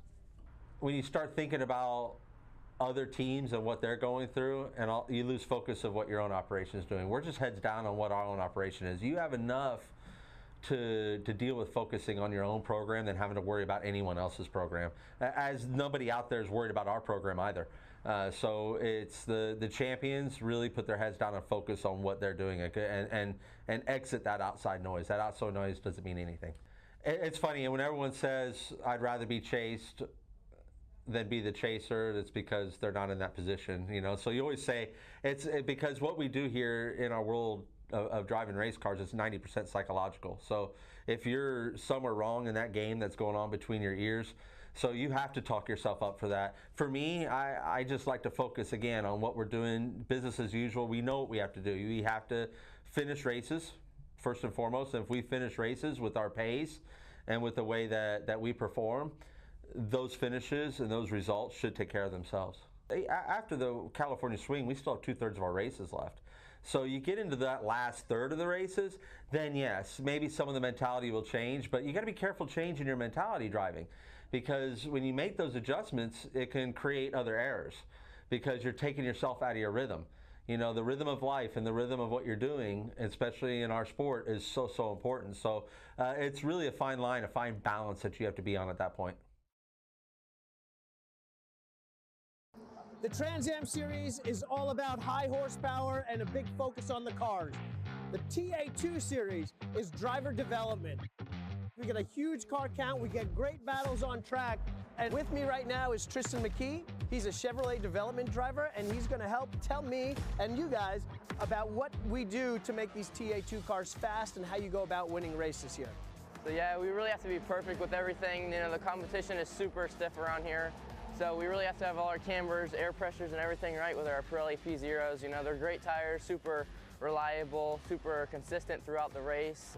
We also have to make sure our balance is correct throughout the race, aero balance, mechanical grip, stuff like that, because race pace is super important. Sometimes we have long races with long runs, and sometimes we have caution-filled races like Sebring. So you're playing with shocks, springs, you're adjusting rear wings, so that, and your thought is, maybe this is going to be a short run race with a lot of yellow, so I've got to be able to fire off really good. Or, man, maybe this is a race every year that doesn't have a lot of yellow, so I've got to have my rear tires still hooked up at the end of this race so I can come through these guys, right? Yeah, exactly. We missed it a little bit at Sebring. You know, we were expecting some long runs, so we had a little bit of a long run setup, and we just missed it because there was a lot of caution.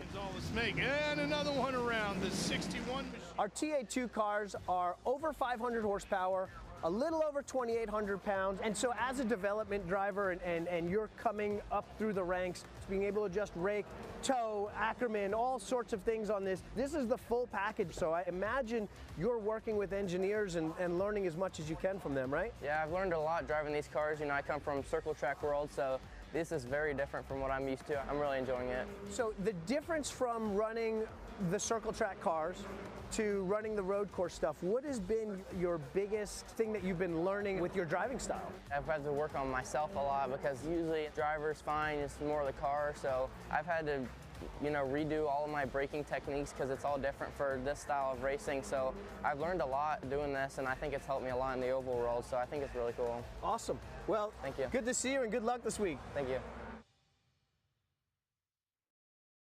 All right, we're going to get in the weeds here from a technical standpoint. This is the Cool Box, the iceless driver cooling system. Very cool technology developed by two TA2 drivers. So we've got Victor Chapla here that competed in the Western Championship last year. So tell us about this box and why it was developed. You know, it was developed because you obviously cannot perform as well in a really hot race car, just like the TA2 car, when you're super hot. So, you know, you have to lower your body temperature in order to compete at a better level. But really, the emphasis that I love is it's iceless. You're not carrying around a bunch of weight in a cooler. It doesn't take up a lot of room, obviously, inside the car. Yep, we try to make it as lightweight as possible, but as efficient as possible, where it still works at super high temperatures. And we designed this box to just be bulletproof and work under, you know, all circumstances. If it's 110 outside, it's going to be 160 in the race car, and this box still needs to perform to a point where the driver of the car is not going to overheat, and it's going to feel like he has ice cold water going through his vest. So we basically designed it originally for us because we know, you know, what it takes to be in a hot race car like that. So, you know, that's basically the background of why we started the company in the first place. A few years ago, we were at Indy, and Amy Ruman got out of the car. It was about 100 degrees outside. They put a laser in there. It was 175 after her cool down lap inside the car, which is you could legally cook meat at 160. So driver comfort, you can concentrate a lot better when you're comfortable. If you're sweating, if you're irritated, you sort of get the red mist. So Matt Rivkin, talk about the driver comforts when you're in the car. Yeah, it's a really big deal to be comfortable inside the car, and it's not just the comfort aspect. It's also how you're functioning at such a high level when it comes to racing a car that you need to be on top of your game at the highest level So if you're suffering from not necessarily heat exhaustion, but if you're overcooked in that sense, you're not going to be able to make the same types of decisions, and think about these races. They're 75 minutes long, right? So it's a long time to be in the car at, even if it's not 175, even if they're typically around 150 inside the cockpit of the car, it takes its toll. So when it matters the most at the end of the race, that's when you need to be your sharpest. And that's something that these units help you do, is they keep you cool and allow you to perform your best throughout the race and not have to worry about the heat aspect of it and focus on the driving. Well, I noticed that last year our Cube 3 Architecture TA2 Series champion Rafa Matos would get out, top step of the podium, hadn't even broken a sweat. It looks like he just got out of like an air-conditioned car, and that really does help mentally and physically in the car.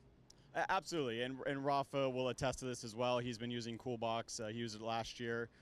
Loved it, said it's the only system that actually worked for him throughout the entire race, and it shows. Like, as you said, like, he gets out of the car and it's like, obviously you're working hard inside the car, you're working physically, but if you can be cool and comfortable, it just allows you to perform that much better. I would like to add that, it's not really only a comfort thing, it really is a safety thing, because your brain at some point just, doesn't make the same decisions that it would make when your body is actually at a state where it's cool and functioning properly. Because once you start overheating, your brain goes into fight or flight, and it just doesn't work properly anymore. So I think it's more of a safety aspect having this unit than only a comfort. It's comfort when it's 70 degrees outside, but when it's a hot day out, it's more of a safety thing than anything else. I know you guys race in all kinds of things. You got out of Audis and started running in TA2, but talk about the driver change aspect in sports car racing or endurance racing. It seems like you have the best system for that. Absolutely, yeah. So, for obviously TA2 cars, it's open windows, open passenger windows, but it still gets incredibly hot because of how the exhaust is routed and just the nature of the cars themselves. But in other series where you have factory race cars with closed windows, it's even more important, or as important, because it's getting incredibly hot in there. There's no airflow, even with like the Cup cars, right? So they have factory AC. AC does not do much to cool off the driver. So a lot of times what we do with our systems is we'll actually hook up, instead of using a NACA duct for the outside air, we'll hook it up directly to the factory AC to get airflow into our system so that they can now use the vest and cool their body down to 40 degrees while they're in those cars. Now, one more thing I want to bring up here is this CoolBox system is on Jared Odrick's car. There probably isn't anybody in this paddock that knows more about body conditioning and how important it is to keep your mental and your physical in check. Actually, come on in here, Jared. We were talking after Mid-Ohio, and we were talking about how important that is. So Jared Odrick, former NFL player, first-round draft pick for the Miami Dolphins. I feel like you know more than anybody else in this paddock about body conditioning. So how important is this CoolBox for you? No, I was just talking about it before coming over here. It's vital. I came into the TA2 series for high-level racing, and in order to do it, you need high-level equipment, and I think that's what the CoolBox is, and it's performed that way ever since they basically saved my ass over at Mid-Ohio.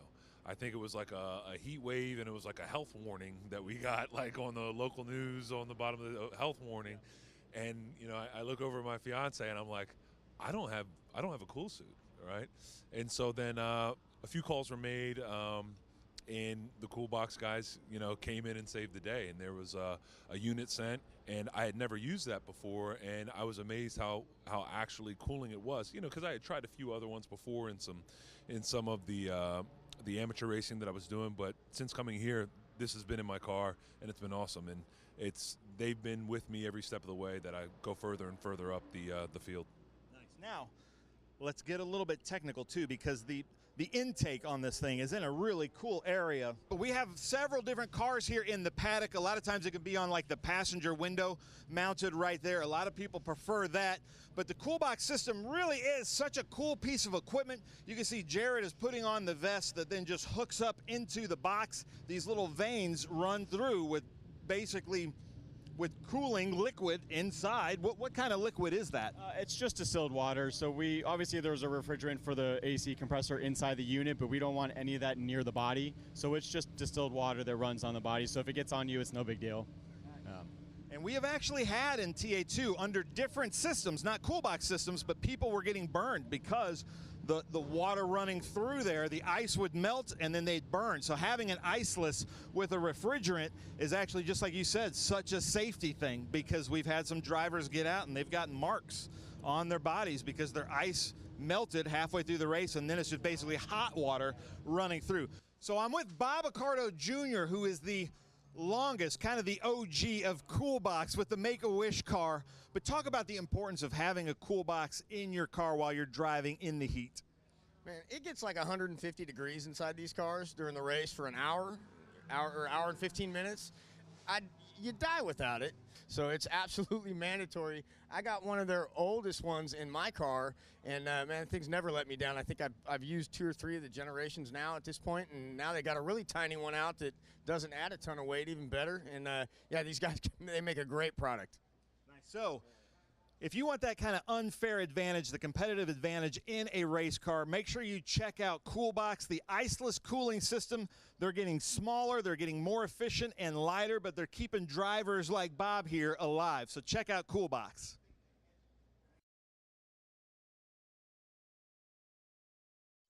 The Trans Am Series has been around since 1966. What it has evolved to in that time is right here, a 900 horsepower, 2,800 pound beast. This thing produces over 2,000 pounds of downforce and flies around the track on 18-inch Pirellis. They're 14 inches wide at the rear, 13 inches wide at the front. It's an 18-inch wheel.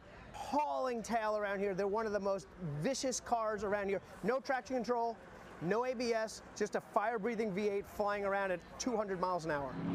We have a wide variety of examples to run in our XGT class. This is a Corvette. It's got 600 horsepower at the wheels, and it's running on the 18-inch Pirelli tires again. It's making a lot of downforce, and you're allowed a lot of variations in XGT. So we're going to see cars from all over the world competing. High horsepower, high speed. These cars do have ABS, but they are not allowed traction control. Fitting right between our GT class and our XGT class is SGT. This is a very versatile car right here. This is a Howe chassis TA2 that it started life at, but it's eligible for SGT. You add 100 pounds, it's still the same Chevy LS motor, same Pirelli tires, same everything, but it's eligible to go race against the Porsche, the Mustang, and the Corvette that were more popular cars in this class. The 3 GT classes that we have in the Trans Am Series is GT, SGT, and XGT. This is an example of our XGT cars. We've got a lot of different makes in this class because we're catching cars from all around the world. This is a Mercedes. It's producing about 550 horsepower. It's going up against some cars that have over 600 horsepower. This car in particular makes a ton of downforce. We're on our 18-inch Pirelli tires, and we've got probably 1,500 pounds worth of downforce that we get on here.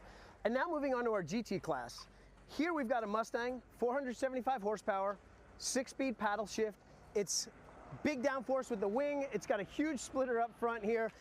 Also on our Pirellis, like every other car in our Trans Am Series here, this car is going to go up against a wide range of marques here. We've got an Aston Martin here. We've got Maserati here. We're racing against Porsches. We've got an Audi GT4 car here. Our GT classes encompass cars from around the planet, and the racing is amazing. You know, you see, we have TA1, then you have TA2, which is, you see a lot of young talent learning, either being a road racer and showing their skills to move to IMSA or NASCAR, or, development drivers, Brent Cruz, for example, Connor Zilic, who's amazing, and Thomas Annunziata, a lot of young guys that have the talent to move up, and it's where they get their feet wet. I like to see TA1 kind of become the next step for them to, feel more powerful cars and a little edgier cars. The TA2 cars, you can slide around a lot. The TA1 cars are much less forgiving, more on edge. So I can see TA1 kind of becoming what TA2 is now, as far as the young guys getting big car experience.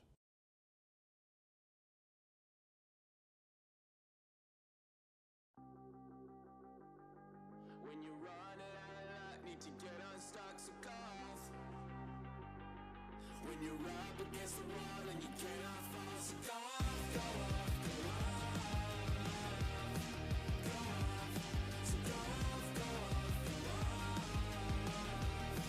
go off. When you're running out of luck, need to get unstuck, so go off.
good is this? Look at this view from Losowski.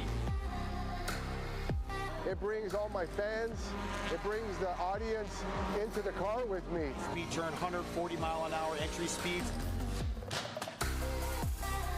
The quickest and most efficient way for me to get information to my drivers is from using the V-Box HD2 system.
Welcome back to Lime Rock Park here in Lime Rock, Connecticut. Ralph Shaheen, Ben Sissel with you.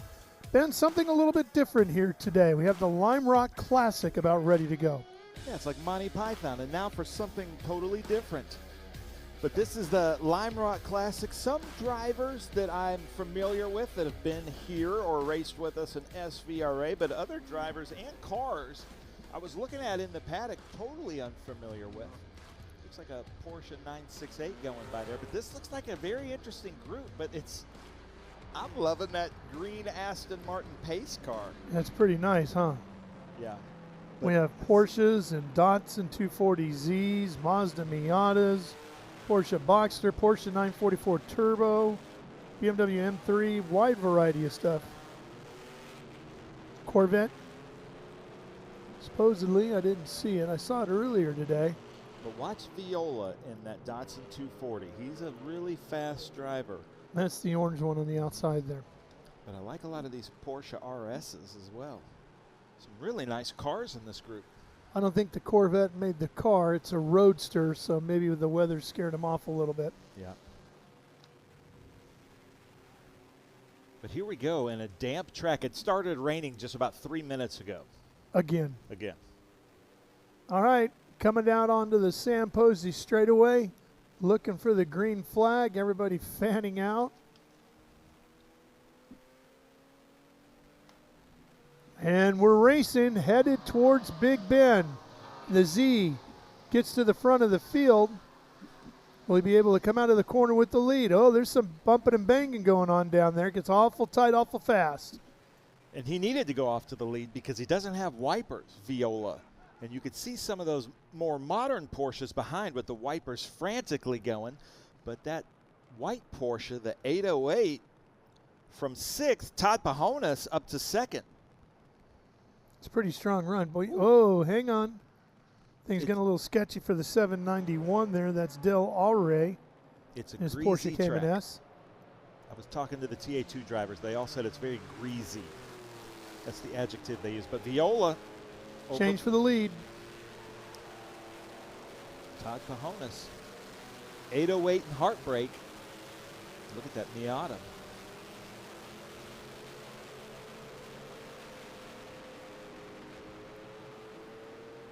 I like this 1944 back here, right there on the inside. The Looks just Rothmans. like the old Lowenbrow paint Yeah. scheme. Look, now you can see how Definitely much it is coming down. raining.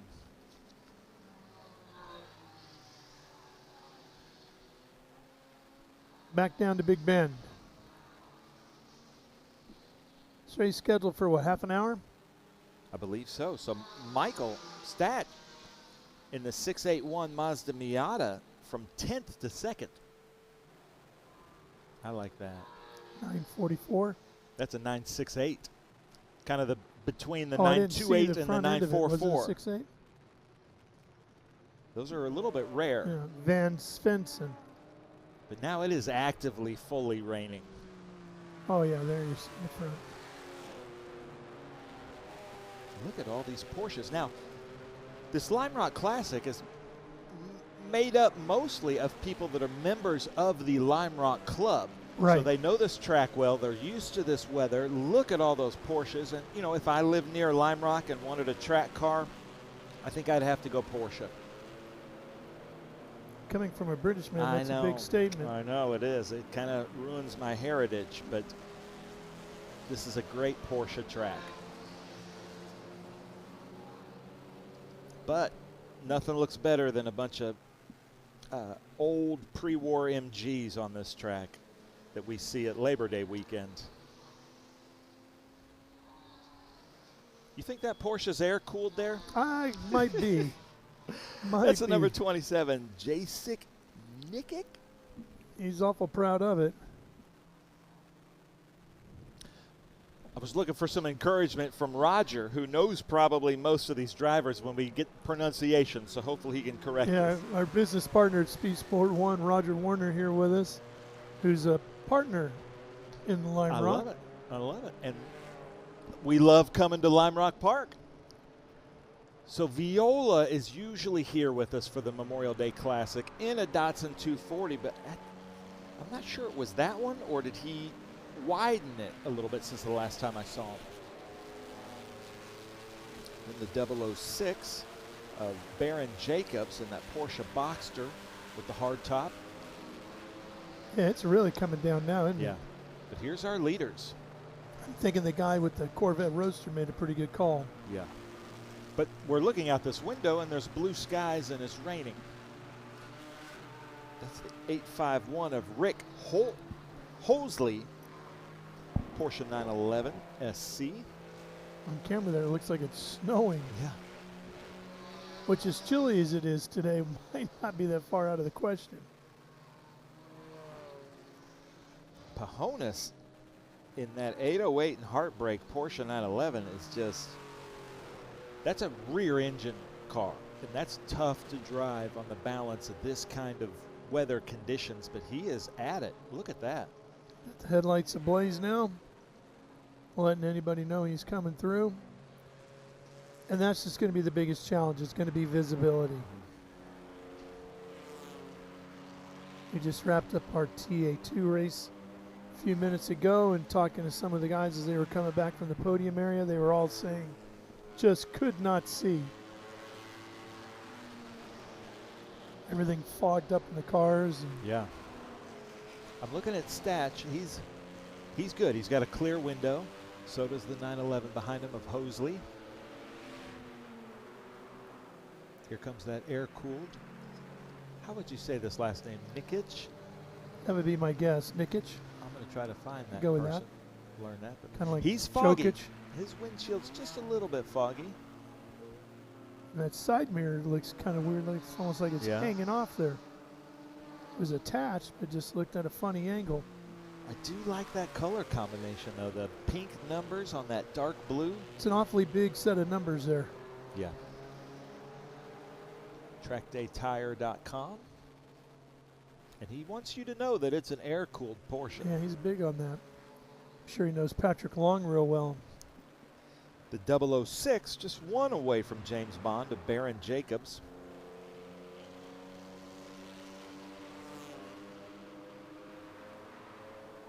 This would be a good Miata day. I don't see any front-wheel drive cars in this field. This would be a great front-wheel drive car day.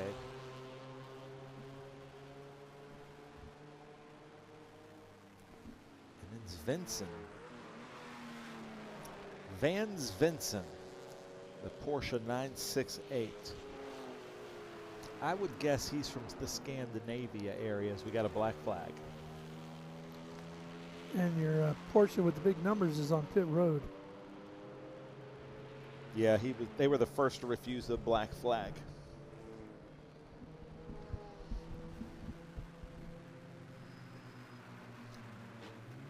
I'm listening to race control to see where there is an incident. But Unless the they think the weather's 808, gotten unsafe. I'm not sure. They're bringing him in. I'm not sure why. I haven't heard of an incident. But there's your leaders. They're starting with the white 808 with the headlights, followed by Statch and the Miata. And then the 851 of Rick Hosley. Good looking car. Hosley. I need to go talk to these drivers and see, figure out the pronunciation, because I do like to try to get it right. Something's hanging off the red, the white, front of and that blue Miata, yeah.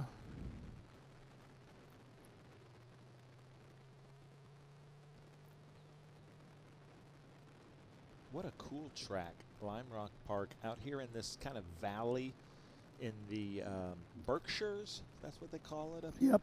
Yep, up here in the Berkshires. There's the Poconos, the Berkshires. What's the other mountain range on the way to New York? The Appalachian Trail. No, that starts with a C, right? Not Calistoga, something like that. Oh, I know what you're trying to think of. I think it is a black flag because of the rain. I think it is too. I haven't seen anything confirming that, but that would be my guess. Let's see. Catskills. Catskills, that's it. But look at that. Stay on this shot, because Lime Rock Park really does have the best fans. Not slowing them down at all, is it? Yeah. It's amazing to see the fans out there. Well, hopefully they're going to be rewarded on Monday. We're expecting beautiful skies on Monday for our Trans Am by Pirelli race.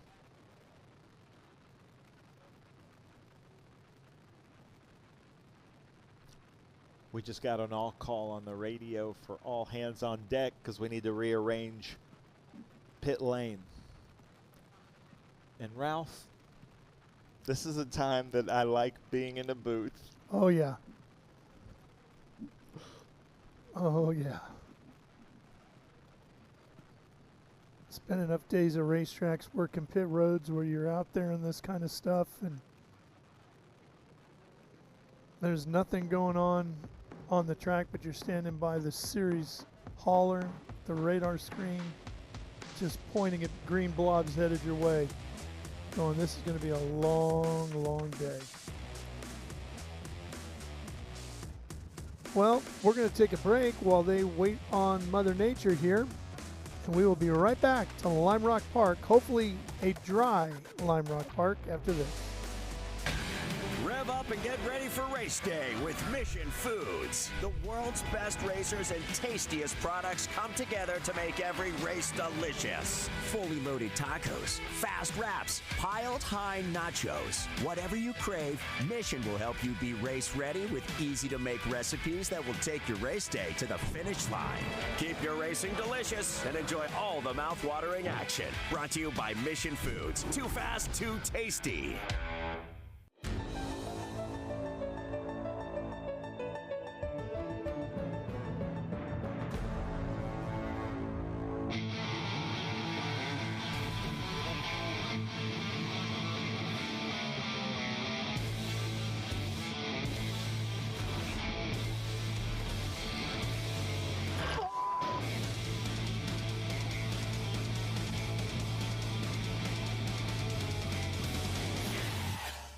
Okay, so pretend this is your race car. It's on the trailer, and you have an accident.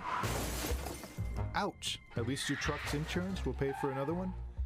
Yeah, not so fast. Standard insurance won't replace your race car, whether it's in the trailer, in the paddock, in the garage, or the repair shop. But at Hagerty, we can protect it for what it's really worth anytime it's off the track. No matter what or where you race, all for less than a set of race tires. Hagerty, let's drive together. What does it mean to be built with Summit?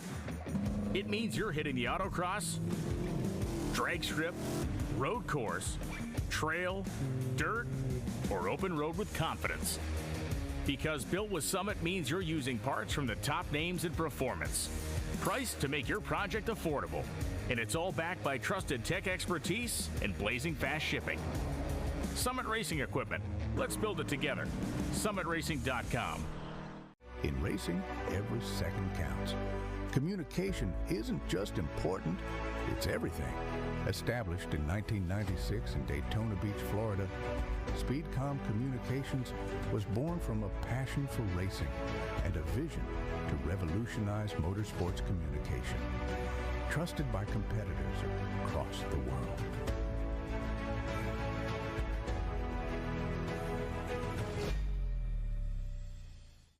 Okay, so pretend this is your race car. It's on the trailer, and you have an accident. Ouch! At least your truck's insurance will pay for another one? Yeah, not so fast. Standard insurance won't replace your race car, whether it's in the trailer, in the paddock, in the garage, or the repair shop. But at Hagerty, we can protect it for what it's really worth anytime it's off the track. No matter what or where you race, offer less than a set of race tires. Hagerty, let's drive together.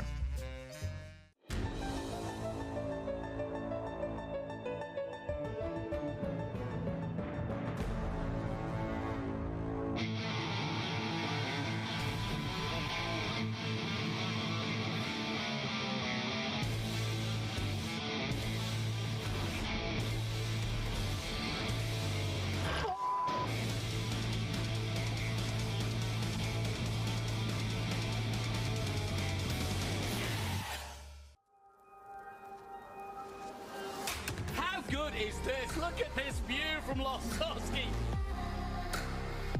It brings all my fans, it brings the audience into the car with me. Speed turn 140 mile an hour entry speeds. The quickest and most efficient way for me to get information to my drivers is from using the V-Box HD2 system. Architecture is about everything. We change the environment. We are changing how people live in the environment today. So we basically put our fingerprint on the future of what the United States looks like. My overall business philosophy is that I'm engaged with my company from top to bottom. And I think the racing world and helping out the next generation and younger drivers is a passion of mine, and is getting stronger and stronger every year. With that, that's why I want to be involved.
Rev up and get ready for race day with Mission Foods. The world's best racers and tastiest products come together to make every race delicious. Fully loaded tacos, fast wraps, piled high nachos. Whatever you crave, Mission will help you be race ready with easy to make recipes that will take your race day to the finish line. Keep your racing delicious and enjoy all the mouth-watering action. Brought to you by Mission Foods. Too fast, too tasty.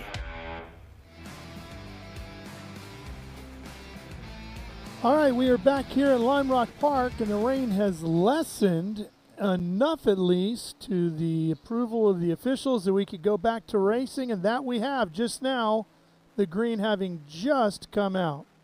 Big puddles there on the inside of the exit of Big Bend.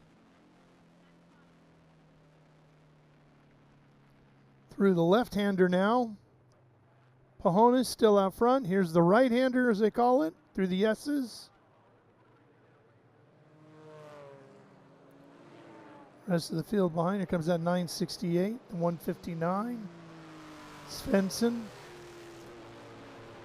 He's running in 6th overall. Pajonas, the overall leader in the white Porsche 808. Statch right behind him in the 681 is class leader, 2nd overall. You get back to Hosley and Nikic, who are running 3rd and 4th, in 2nd and 3rd in class, I should say.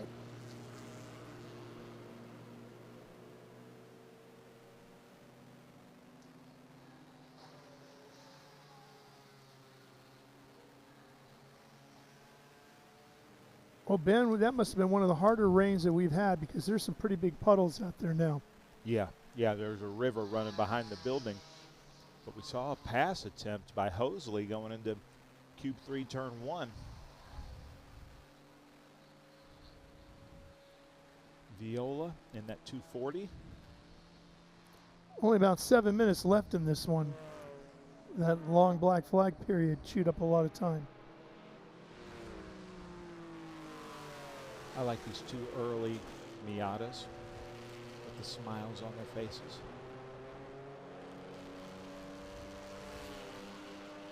So Viola running kind of the rain line. Mm-hmm.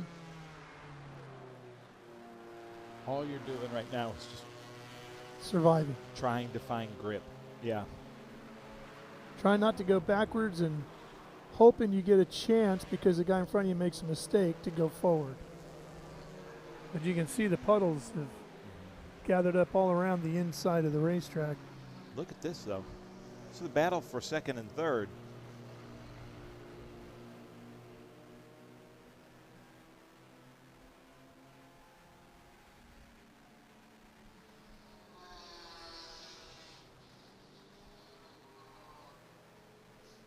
The Miata coming up on Pajonas. He's gaining some ground, isn't he?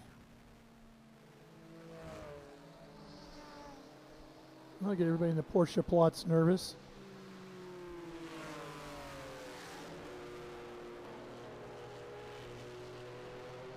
I don't remember which one of the Caymans it is that's out there that has the little.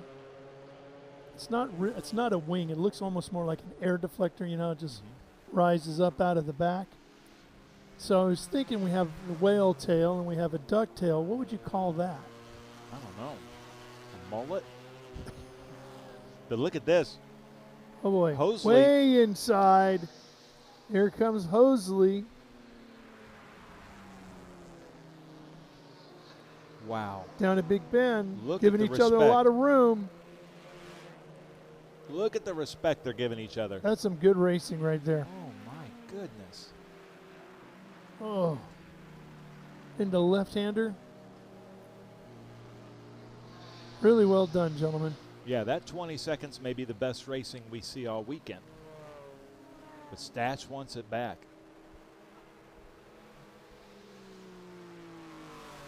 That was really well done.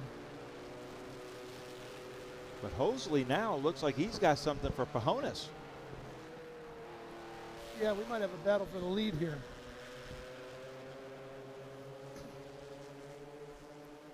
Little body damage behind Was the that there driver before door. that? I don't Well, know. he was on the outside. I don't think it happened there, but Yeah. I didn't notice that before. But Hosley now coming up right behind.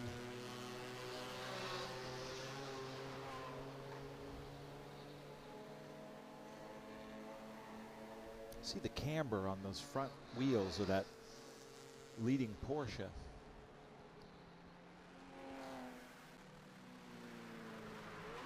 I've never seen Big Bend from the air like that and didn't realize it was such a double apex. I thought Yeah. it was one arch. Oh, and now they're coming up on lap traffic. So Hosley is going to be looking out. The blue flags are out. We appreciate that, but going right through a puddle of water.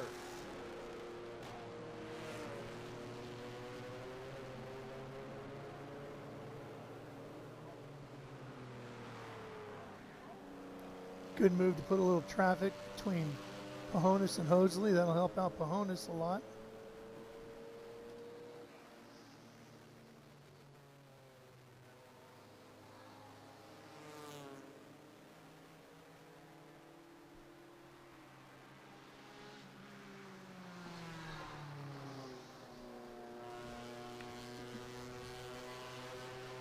How about a hand for our camera operators? We have thrown everything at them this weekend. Yeah. Doing a really good job. They've done a great job covering the races and dealing with the elements as well.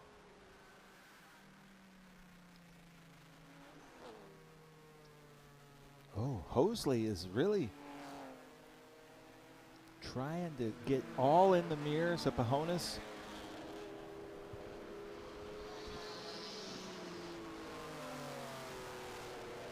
This is turning into a really good race as they come up on some more lap traffic. Yeah, with 2 minutes left to go, so we're looking at maybe 1.5 laps. Yep, you can see the Cayman saying, pass me here. Pass me on this side. We appreciate that. This camera position is basically from the new buildings that are here for the Lime Rock Club members as they come up behind Viola. He's going to get out of the way and let them fight. No white flag yet. But he opened up a gap. Hosley was closer in this section last lap.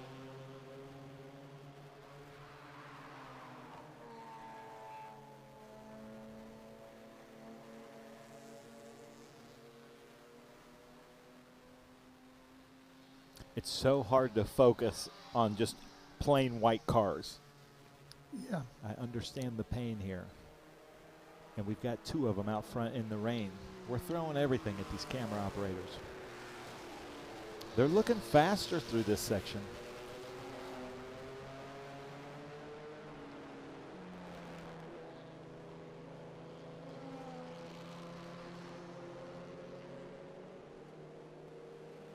So just 6 cars on the lead lap. Here comes the white flag on the leaders. The exhaust hanging here, hanging off the back of the 86. See that? Yeah. Down below. White flag is out, as you said. 1 more lap. That's Sire. Come on. With the exhaust hanging. Pajonas with the lead. Hosley right behind him. The 851.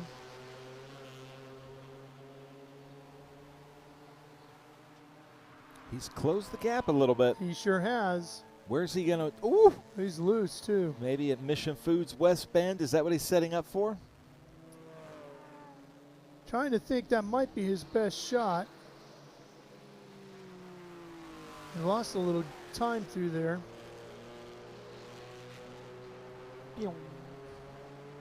He's on him now. Too far back for West Bend. He's going to have to.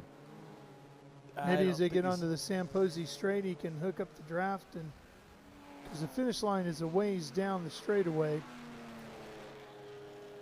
Here they come, out onto the Sam Posey straightaway. Pajonas moves over just enough to block the line. Checkered flag, and the win goes to Todd Pajonas in his Porsche 911. Second place will go to Hosley in the 851.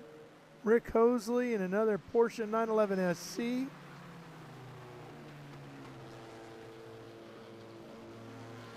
Stash here in the Miata will take first in class and third overall.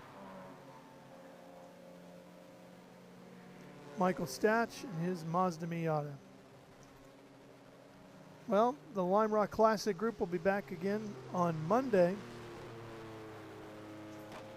That's a fun group. Yeah, they put on a good race. Monday it'll be dry, so we should have some totally different results. Might change things up a little bit. I might have jinxed us. Yeah. We have International GT up next. Some of these drivers from this field are going to be joining us in that, but here are our race results. Todd Pajonas in first, Rick Hosley second, Michael Statch third, Jason Nikic fourth, Vance Vinson fifth, Baron Jacobs sixth, Joe Viola seventh, Richard Donnelly eighth, David Kotu ninth, and 10th is John Koch. Kurt Sire 11th, Jeffrey Nieblum 12th, Del Aure 13th, Torsten Gross 14th, Mark Murphy 15th, Bill Thomas 16th, 17th is Bela Stanko, 18th is Stephen Jones, 19th is Alan Levy, and Michael Piera is 20th. Jim Scott 21st, Jason Hancock 22nd, Richard Bello, and I didn't get who was last. Here we go. Little replay here of the start. Viola goes out front, but that 808 and Heartbreak car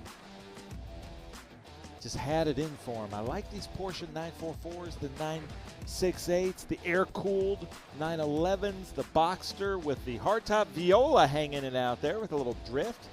Then Black Flag, great band, horrible sign on the track, but here comes the restart as they go through those huge puddles right at the apexes, and here's that pass.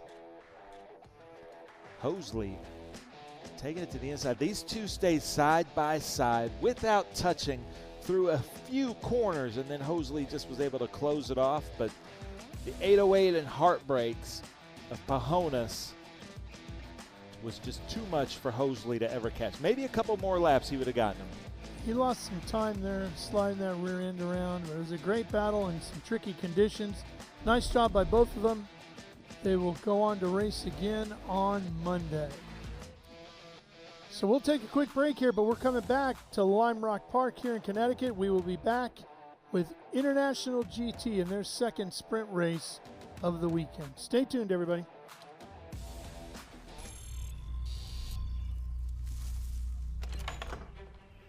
Yes. Hon, the WeatherTech's here. WeatherTech is the ultimate protection for your vehicle. Laser measured floor liners, no drill mud flaps, cargo liner, bump step, seat protector, and cup phone. What about my car? WeatherTech.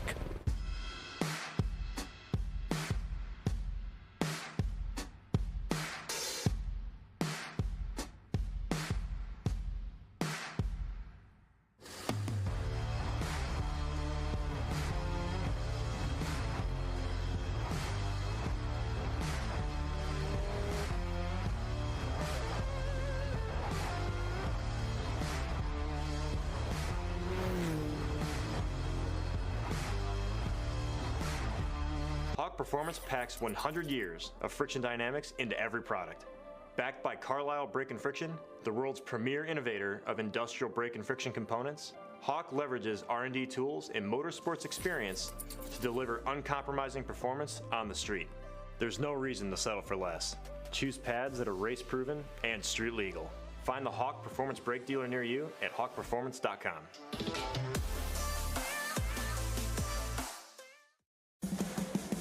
What does it mean to be built with Summit? It means you're hitting the autocross, drag strip, road course, trail, dirt, or open road with confidence. Because built with Summit means you're using parts from the top names in performance, priced to make your project affordable. And it's all backed by trusted tech expertise and blazing fast shipping. Summit Racing Equipment. Let's build it together. SummitRacing.com.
Lovell. I'm 18 years old from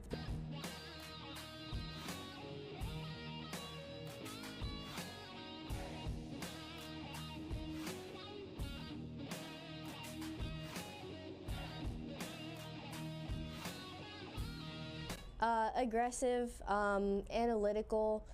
Honestly, the aggression kind of surprises me sometimes because I'm a pretty laid-back person, but I don't know what it is, but when I get in the car, I just have all this aggression. Yeah, so I was adopted when I was 7 months old from China, and I just think that it's given me a pretty unique perspective on life just because, you know, you think about how fortunate I think about how fortunate I am to be in America and have opportunities like this to be racing in the Trans Am Series. I mean, not a lot of kids, you know, have this opportunity, so I just try to make the most out of every opportunity given and just make the most out of everything. I was actually a pro skateboarder before turned race car driver. So I've won all the gold medals in the California State Games. I qualified for the Tampa Pro, which is the biggest pro competition in America. So when COVID happened, all the contests shut down, so that's kind of when I stepped back from competing and skateboarding and started filming more video parts for sponsors, so going out in the streets and finding our own obstacles to skate. And that's also the same time where I was first getting into a car, just doing track days. I just thought it was like super fun, you know, kind of in that vein of action sports that I was used to from skateboarding. But then I got into my first pro series, the Toyota GR Cup in 2023, and found that this could actually be a career. So I've loved it ever since. I love competing, and I'm always striving to be the best. But it's a little bit different in racing than it was in skating. You know, in skating we would have like a 45-second run to do is the best tricks we could. Where here we get, you know, quite a bit more time. We have 75 minutes in the Trans Am races, and so a lot can happen. You know, you can pace yourself out. It's a long run game, a lot of strategy involved. The TA2 platform is great. There's no driver aids, so no ABS, no traction control, and that means like being fast all comes down to the driver. And so that's why this series is inviting so many up and coming drivers, like, you know, pretty much the next generation of NASCAR is coming through this series. And so, yeah, that being said, without driver aids, it definitely is a challenge to drive these cars. I mean, they are a handful, and you really have to wheel it 100% of the time. Yeah, so you know, the goal is to win the Western Championship, but I really like racing in the National Series because there are a lot of really good drivers to work with. I'm running with a really great team, Nitro Motorsports, and I mean, on a national weekend we have 8 or 9 cars, and you know, we're all super fast. So getting to have really fast teammates to learn from, and you know, it's also nice to have kind of a, I don't know, I guess a familiar face on track, and so we just want what's best for the team too.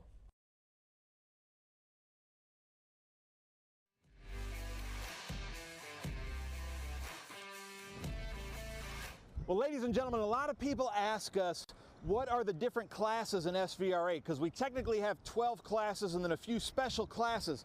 This is a great representation of a Group 1 car, a 1300cc small, nimble, light car. So it's got 1300 cc's. This one's in the rear, but MGs, midgets, Bridgets, all kinds of things like that. But also Group 1 cars had to be built in a factory. So that is a small bore production car is a Group 1 car.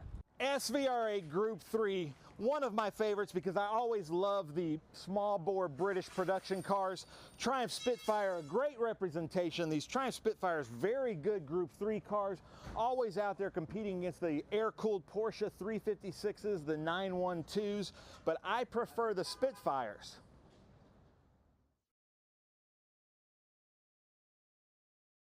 So Group 4, I can't think of a better representation than the beautiful Lotus 11. Back in the day in the 50s, Group 4 cars were like the top of the class, the elite cars, like a C-Type Jaguar, D-Type Jaguar, and then the beautiful Lotus 11s. That is Group 4, a little bit more rare than some of the production cars, technically production cars, but a lot more rare limited run. Group 5A, the sports racers, one of the most competitive classes we have in SVRA, a driver's class. These cars are easy to maintain, relatively inexpensive. They have 2-liter Ford Pinto engines that you could easily source back in the day from junkyards, and then the bodies are just little pieces of fiberglass. Really fun as 5A sports racers. SVRA 5B, a really fun group to watch, especially the really quick ones at 5B tend to be these Lotus 23s, the 23Bs, 1600cc engine. But something that Travis, the driver, just pointed out, you got 4 lug nuts up front, 6 lug nuts in the back, and that became quite a fiasco in the FIA back in the day. So SVRA Group 6, always a favorite of the crowds, the production American factory-built muscle cars with some race provenance, especially when you bring something like a Shelby GT350, an actual Shelby, and you will see these quite a bit at an SVRA weekend. Group 7, some of our sports racers, but this is a 2-liter, a little bit more beefed up, a little bit more downforce, a little bit more aggressive. They call it kind of the mini Can-Am. These are some crazy cars with crazy ideas as Group 7 and a lot of fun to watch. So when I think of Group 8, I think of these air-cooled Porsche 911s, just always been absolutely dominant in Group 8, but also representing Group 8 would be like the Datsun 510s, the B sedans, or the Alpha, the BMW 2002s. But I think anybody would say that the Porsche 911 air-cooled would be the best representation of Group 8. You need some help, Bill? So Group 10, kind of a catch-all to tube frame cars. So ex-Trans Am cars, some ex-IMSA cars, but then a really big growing group in SVRA is this Group 10 stock car. So you've got stock cars that would have run late model, NASCAR, Xfinity. Then we've got the Craftsman Truck Series over here. But Group 10 tube frame, custom built race cars from Trans Am, NASCAR, and IMSA. SVRA Group 11, and when you talk about Group 11, that's kind of like the prototypes, the LMP cars, but we might as well highlight the most famous Group 11 car, this Audi that just kind of changed everything in motorsports, but also this very car, Audi itself claims as the most winning Audi ever made, great thanks to Travis Engen, the pilot of this beautiful Audi R8. Group 12A, modern production muscle cars. So these are big, like 5-liter, basically our modern version of Group 6 cars, but a Ford factory production car that is a vintage car because it's kind of been obsoleted from recent racing, and we have a place for it here in Group 12 in SVRA. So a standalone group, maybe the most strict, historic Trans Am, easily a crowd favorite in vintage racing and SVRA. These cars here, it's just crazy being around them. These are actually the cars, just as they were, that actually raced in the Trans Am series back in the day. They have to be set up the way they were. And they are so strict, come with me here, that if they don't have pictures proving that this car had this Bell sticker on it, or Castrol, or any of these stickers, they can't run it. It has to look exactly like it did back when Pirelli Jones ran this car in Trans Am. First few things that come to mind to describe myself, passionate.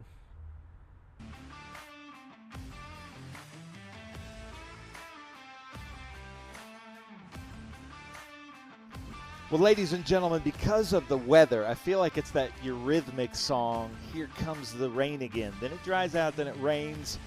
We don't have any takers for the Trans Am race or the Lime Rock Classic, so we are going to come back big and strong on Memorial Day Monday for our TA, XGT, SGT, and GT qualifying and race live here at 9 o'clock on Sunday morning. Then we have the TA, XGT, SGT, GT, IGT races.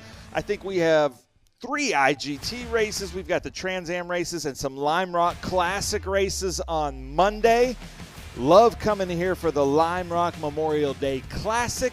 It's been iffy, spotty weather. We had a great Cube 3 Architecture TA2 race today, but come back, watch Monaco, the Indy 500, the Charlotte 600 on Sunday, then come back here Monday for a full day of SpeedTour, Trans Am, and International GT racing.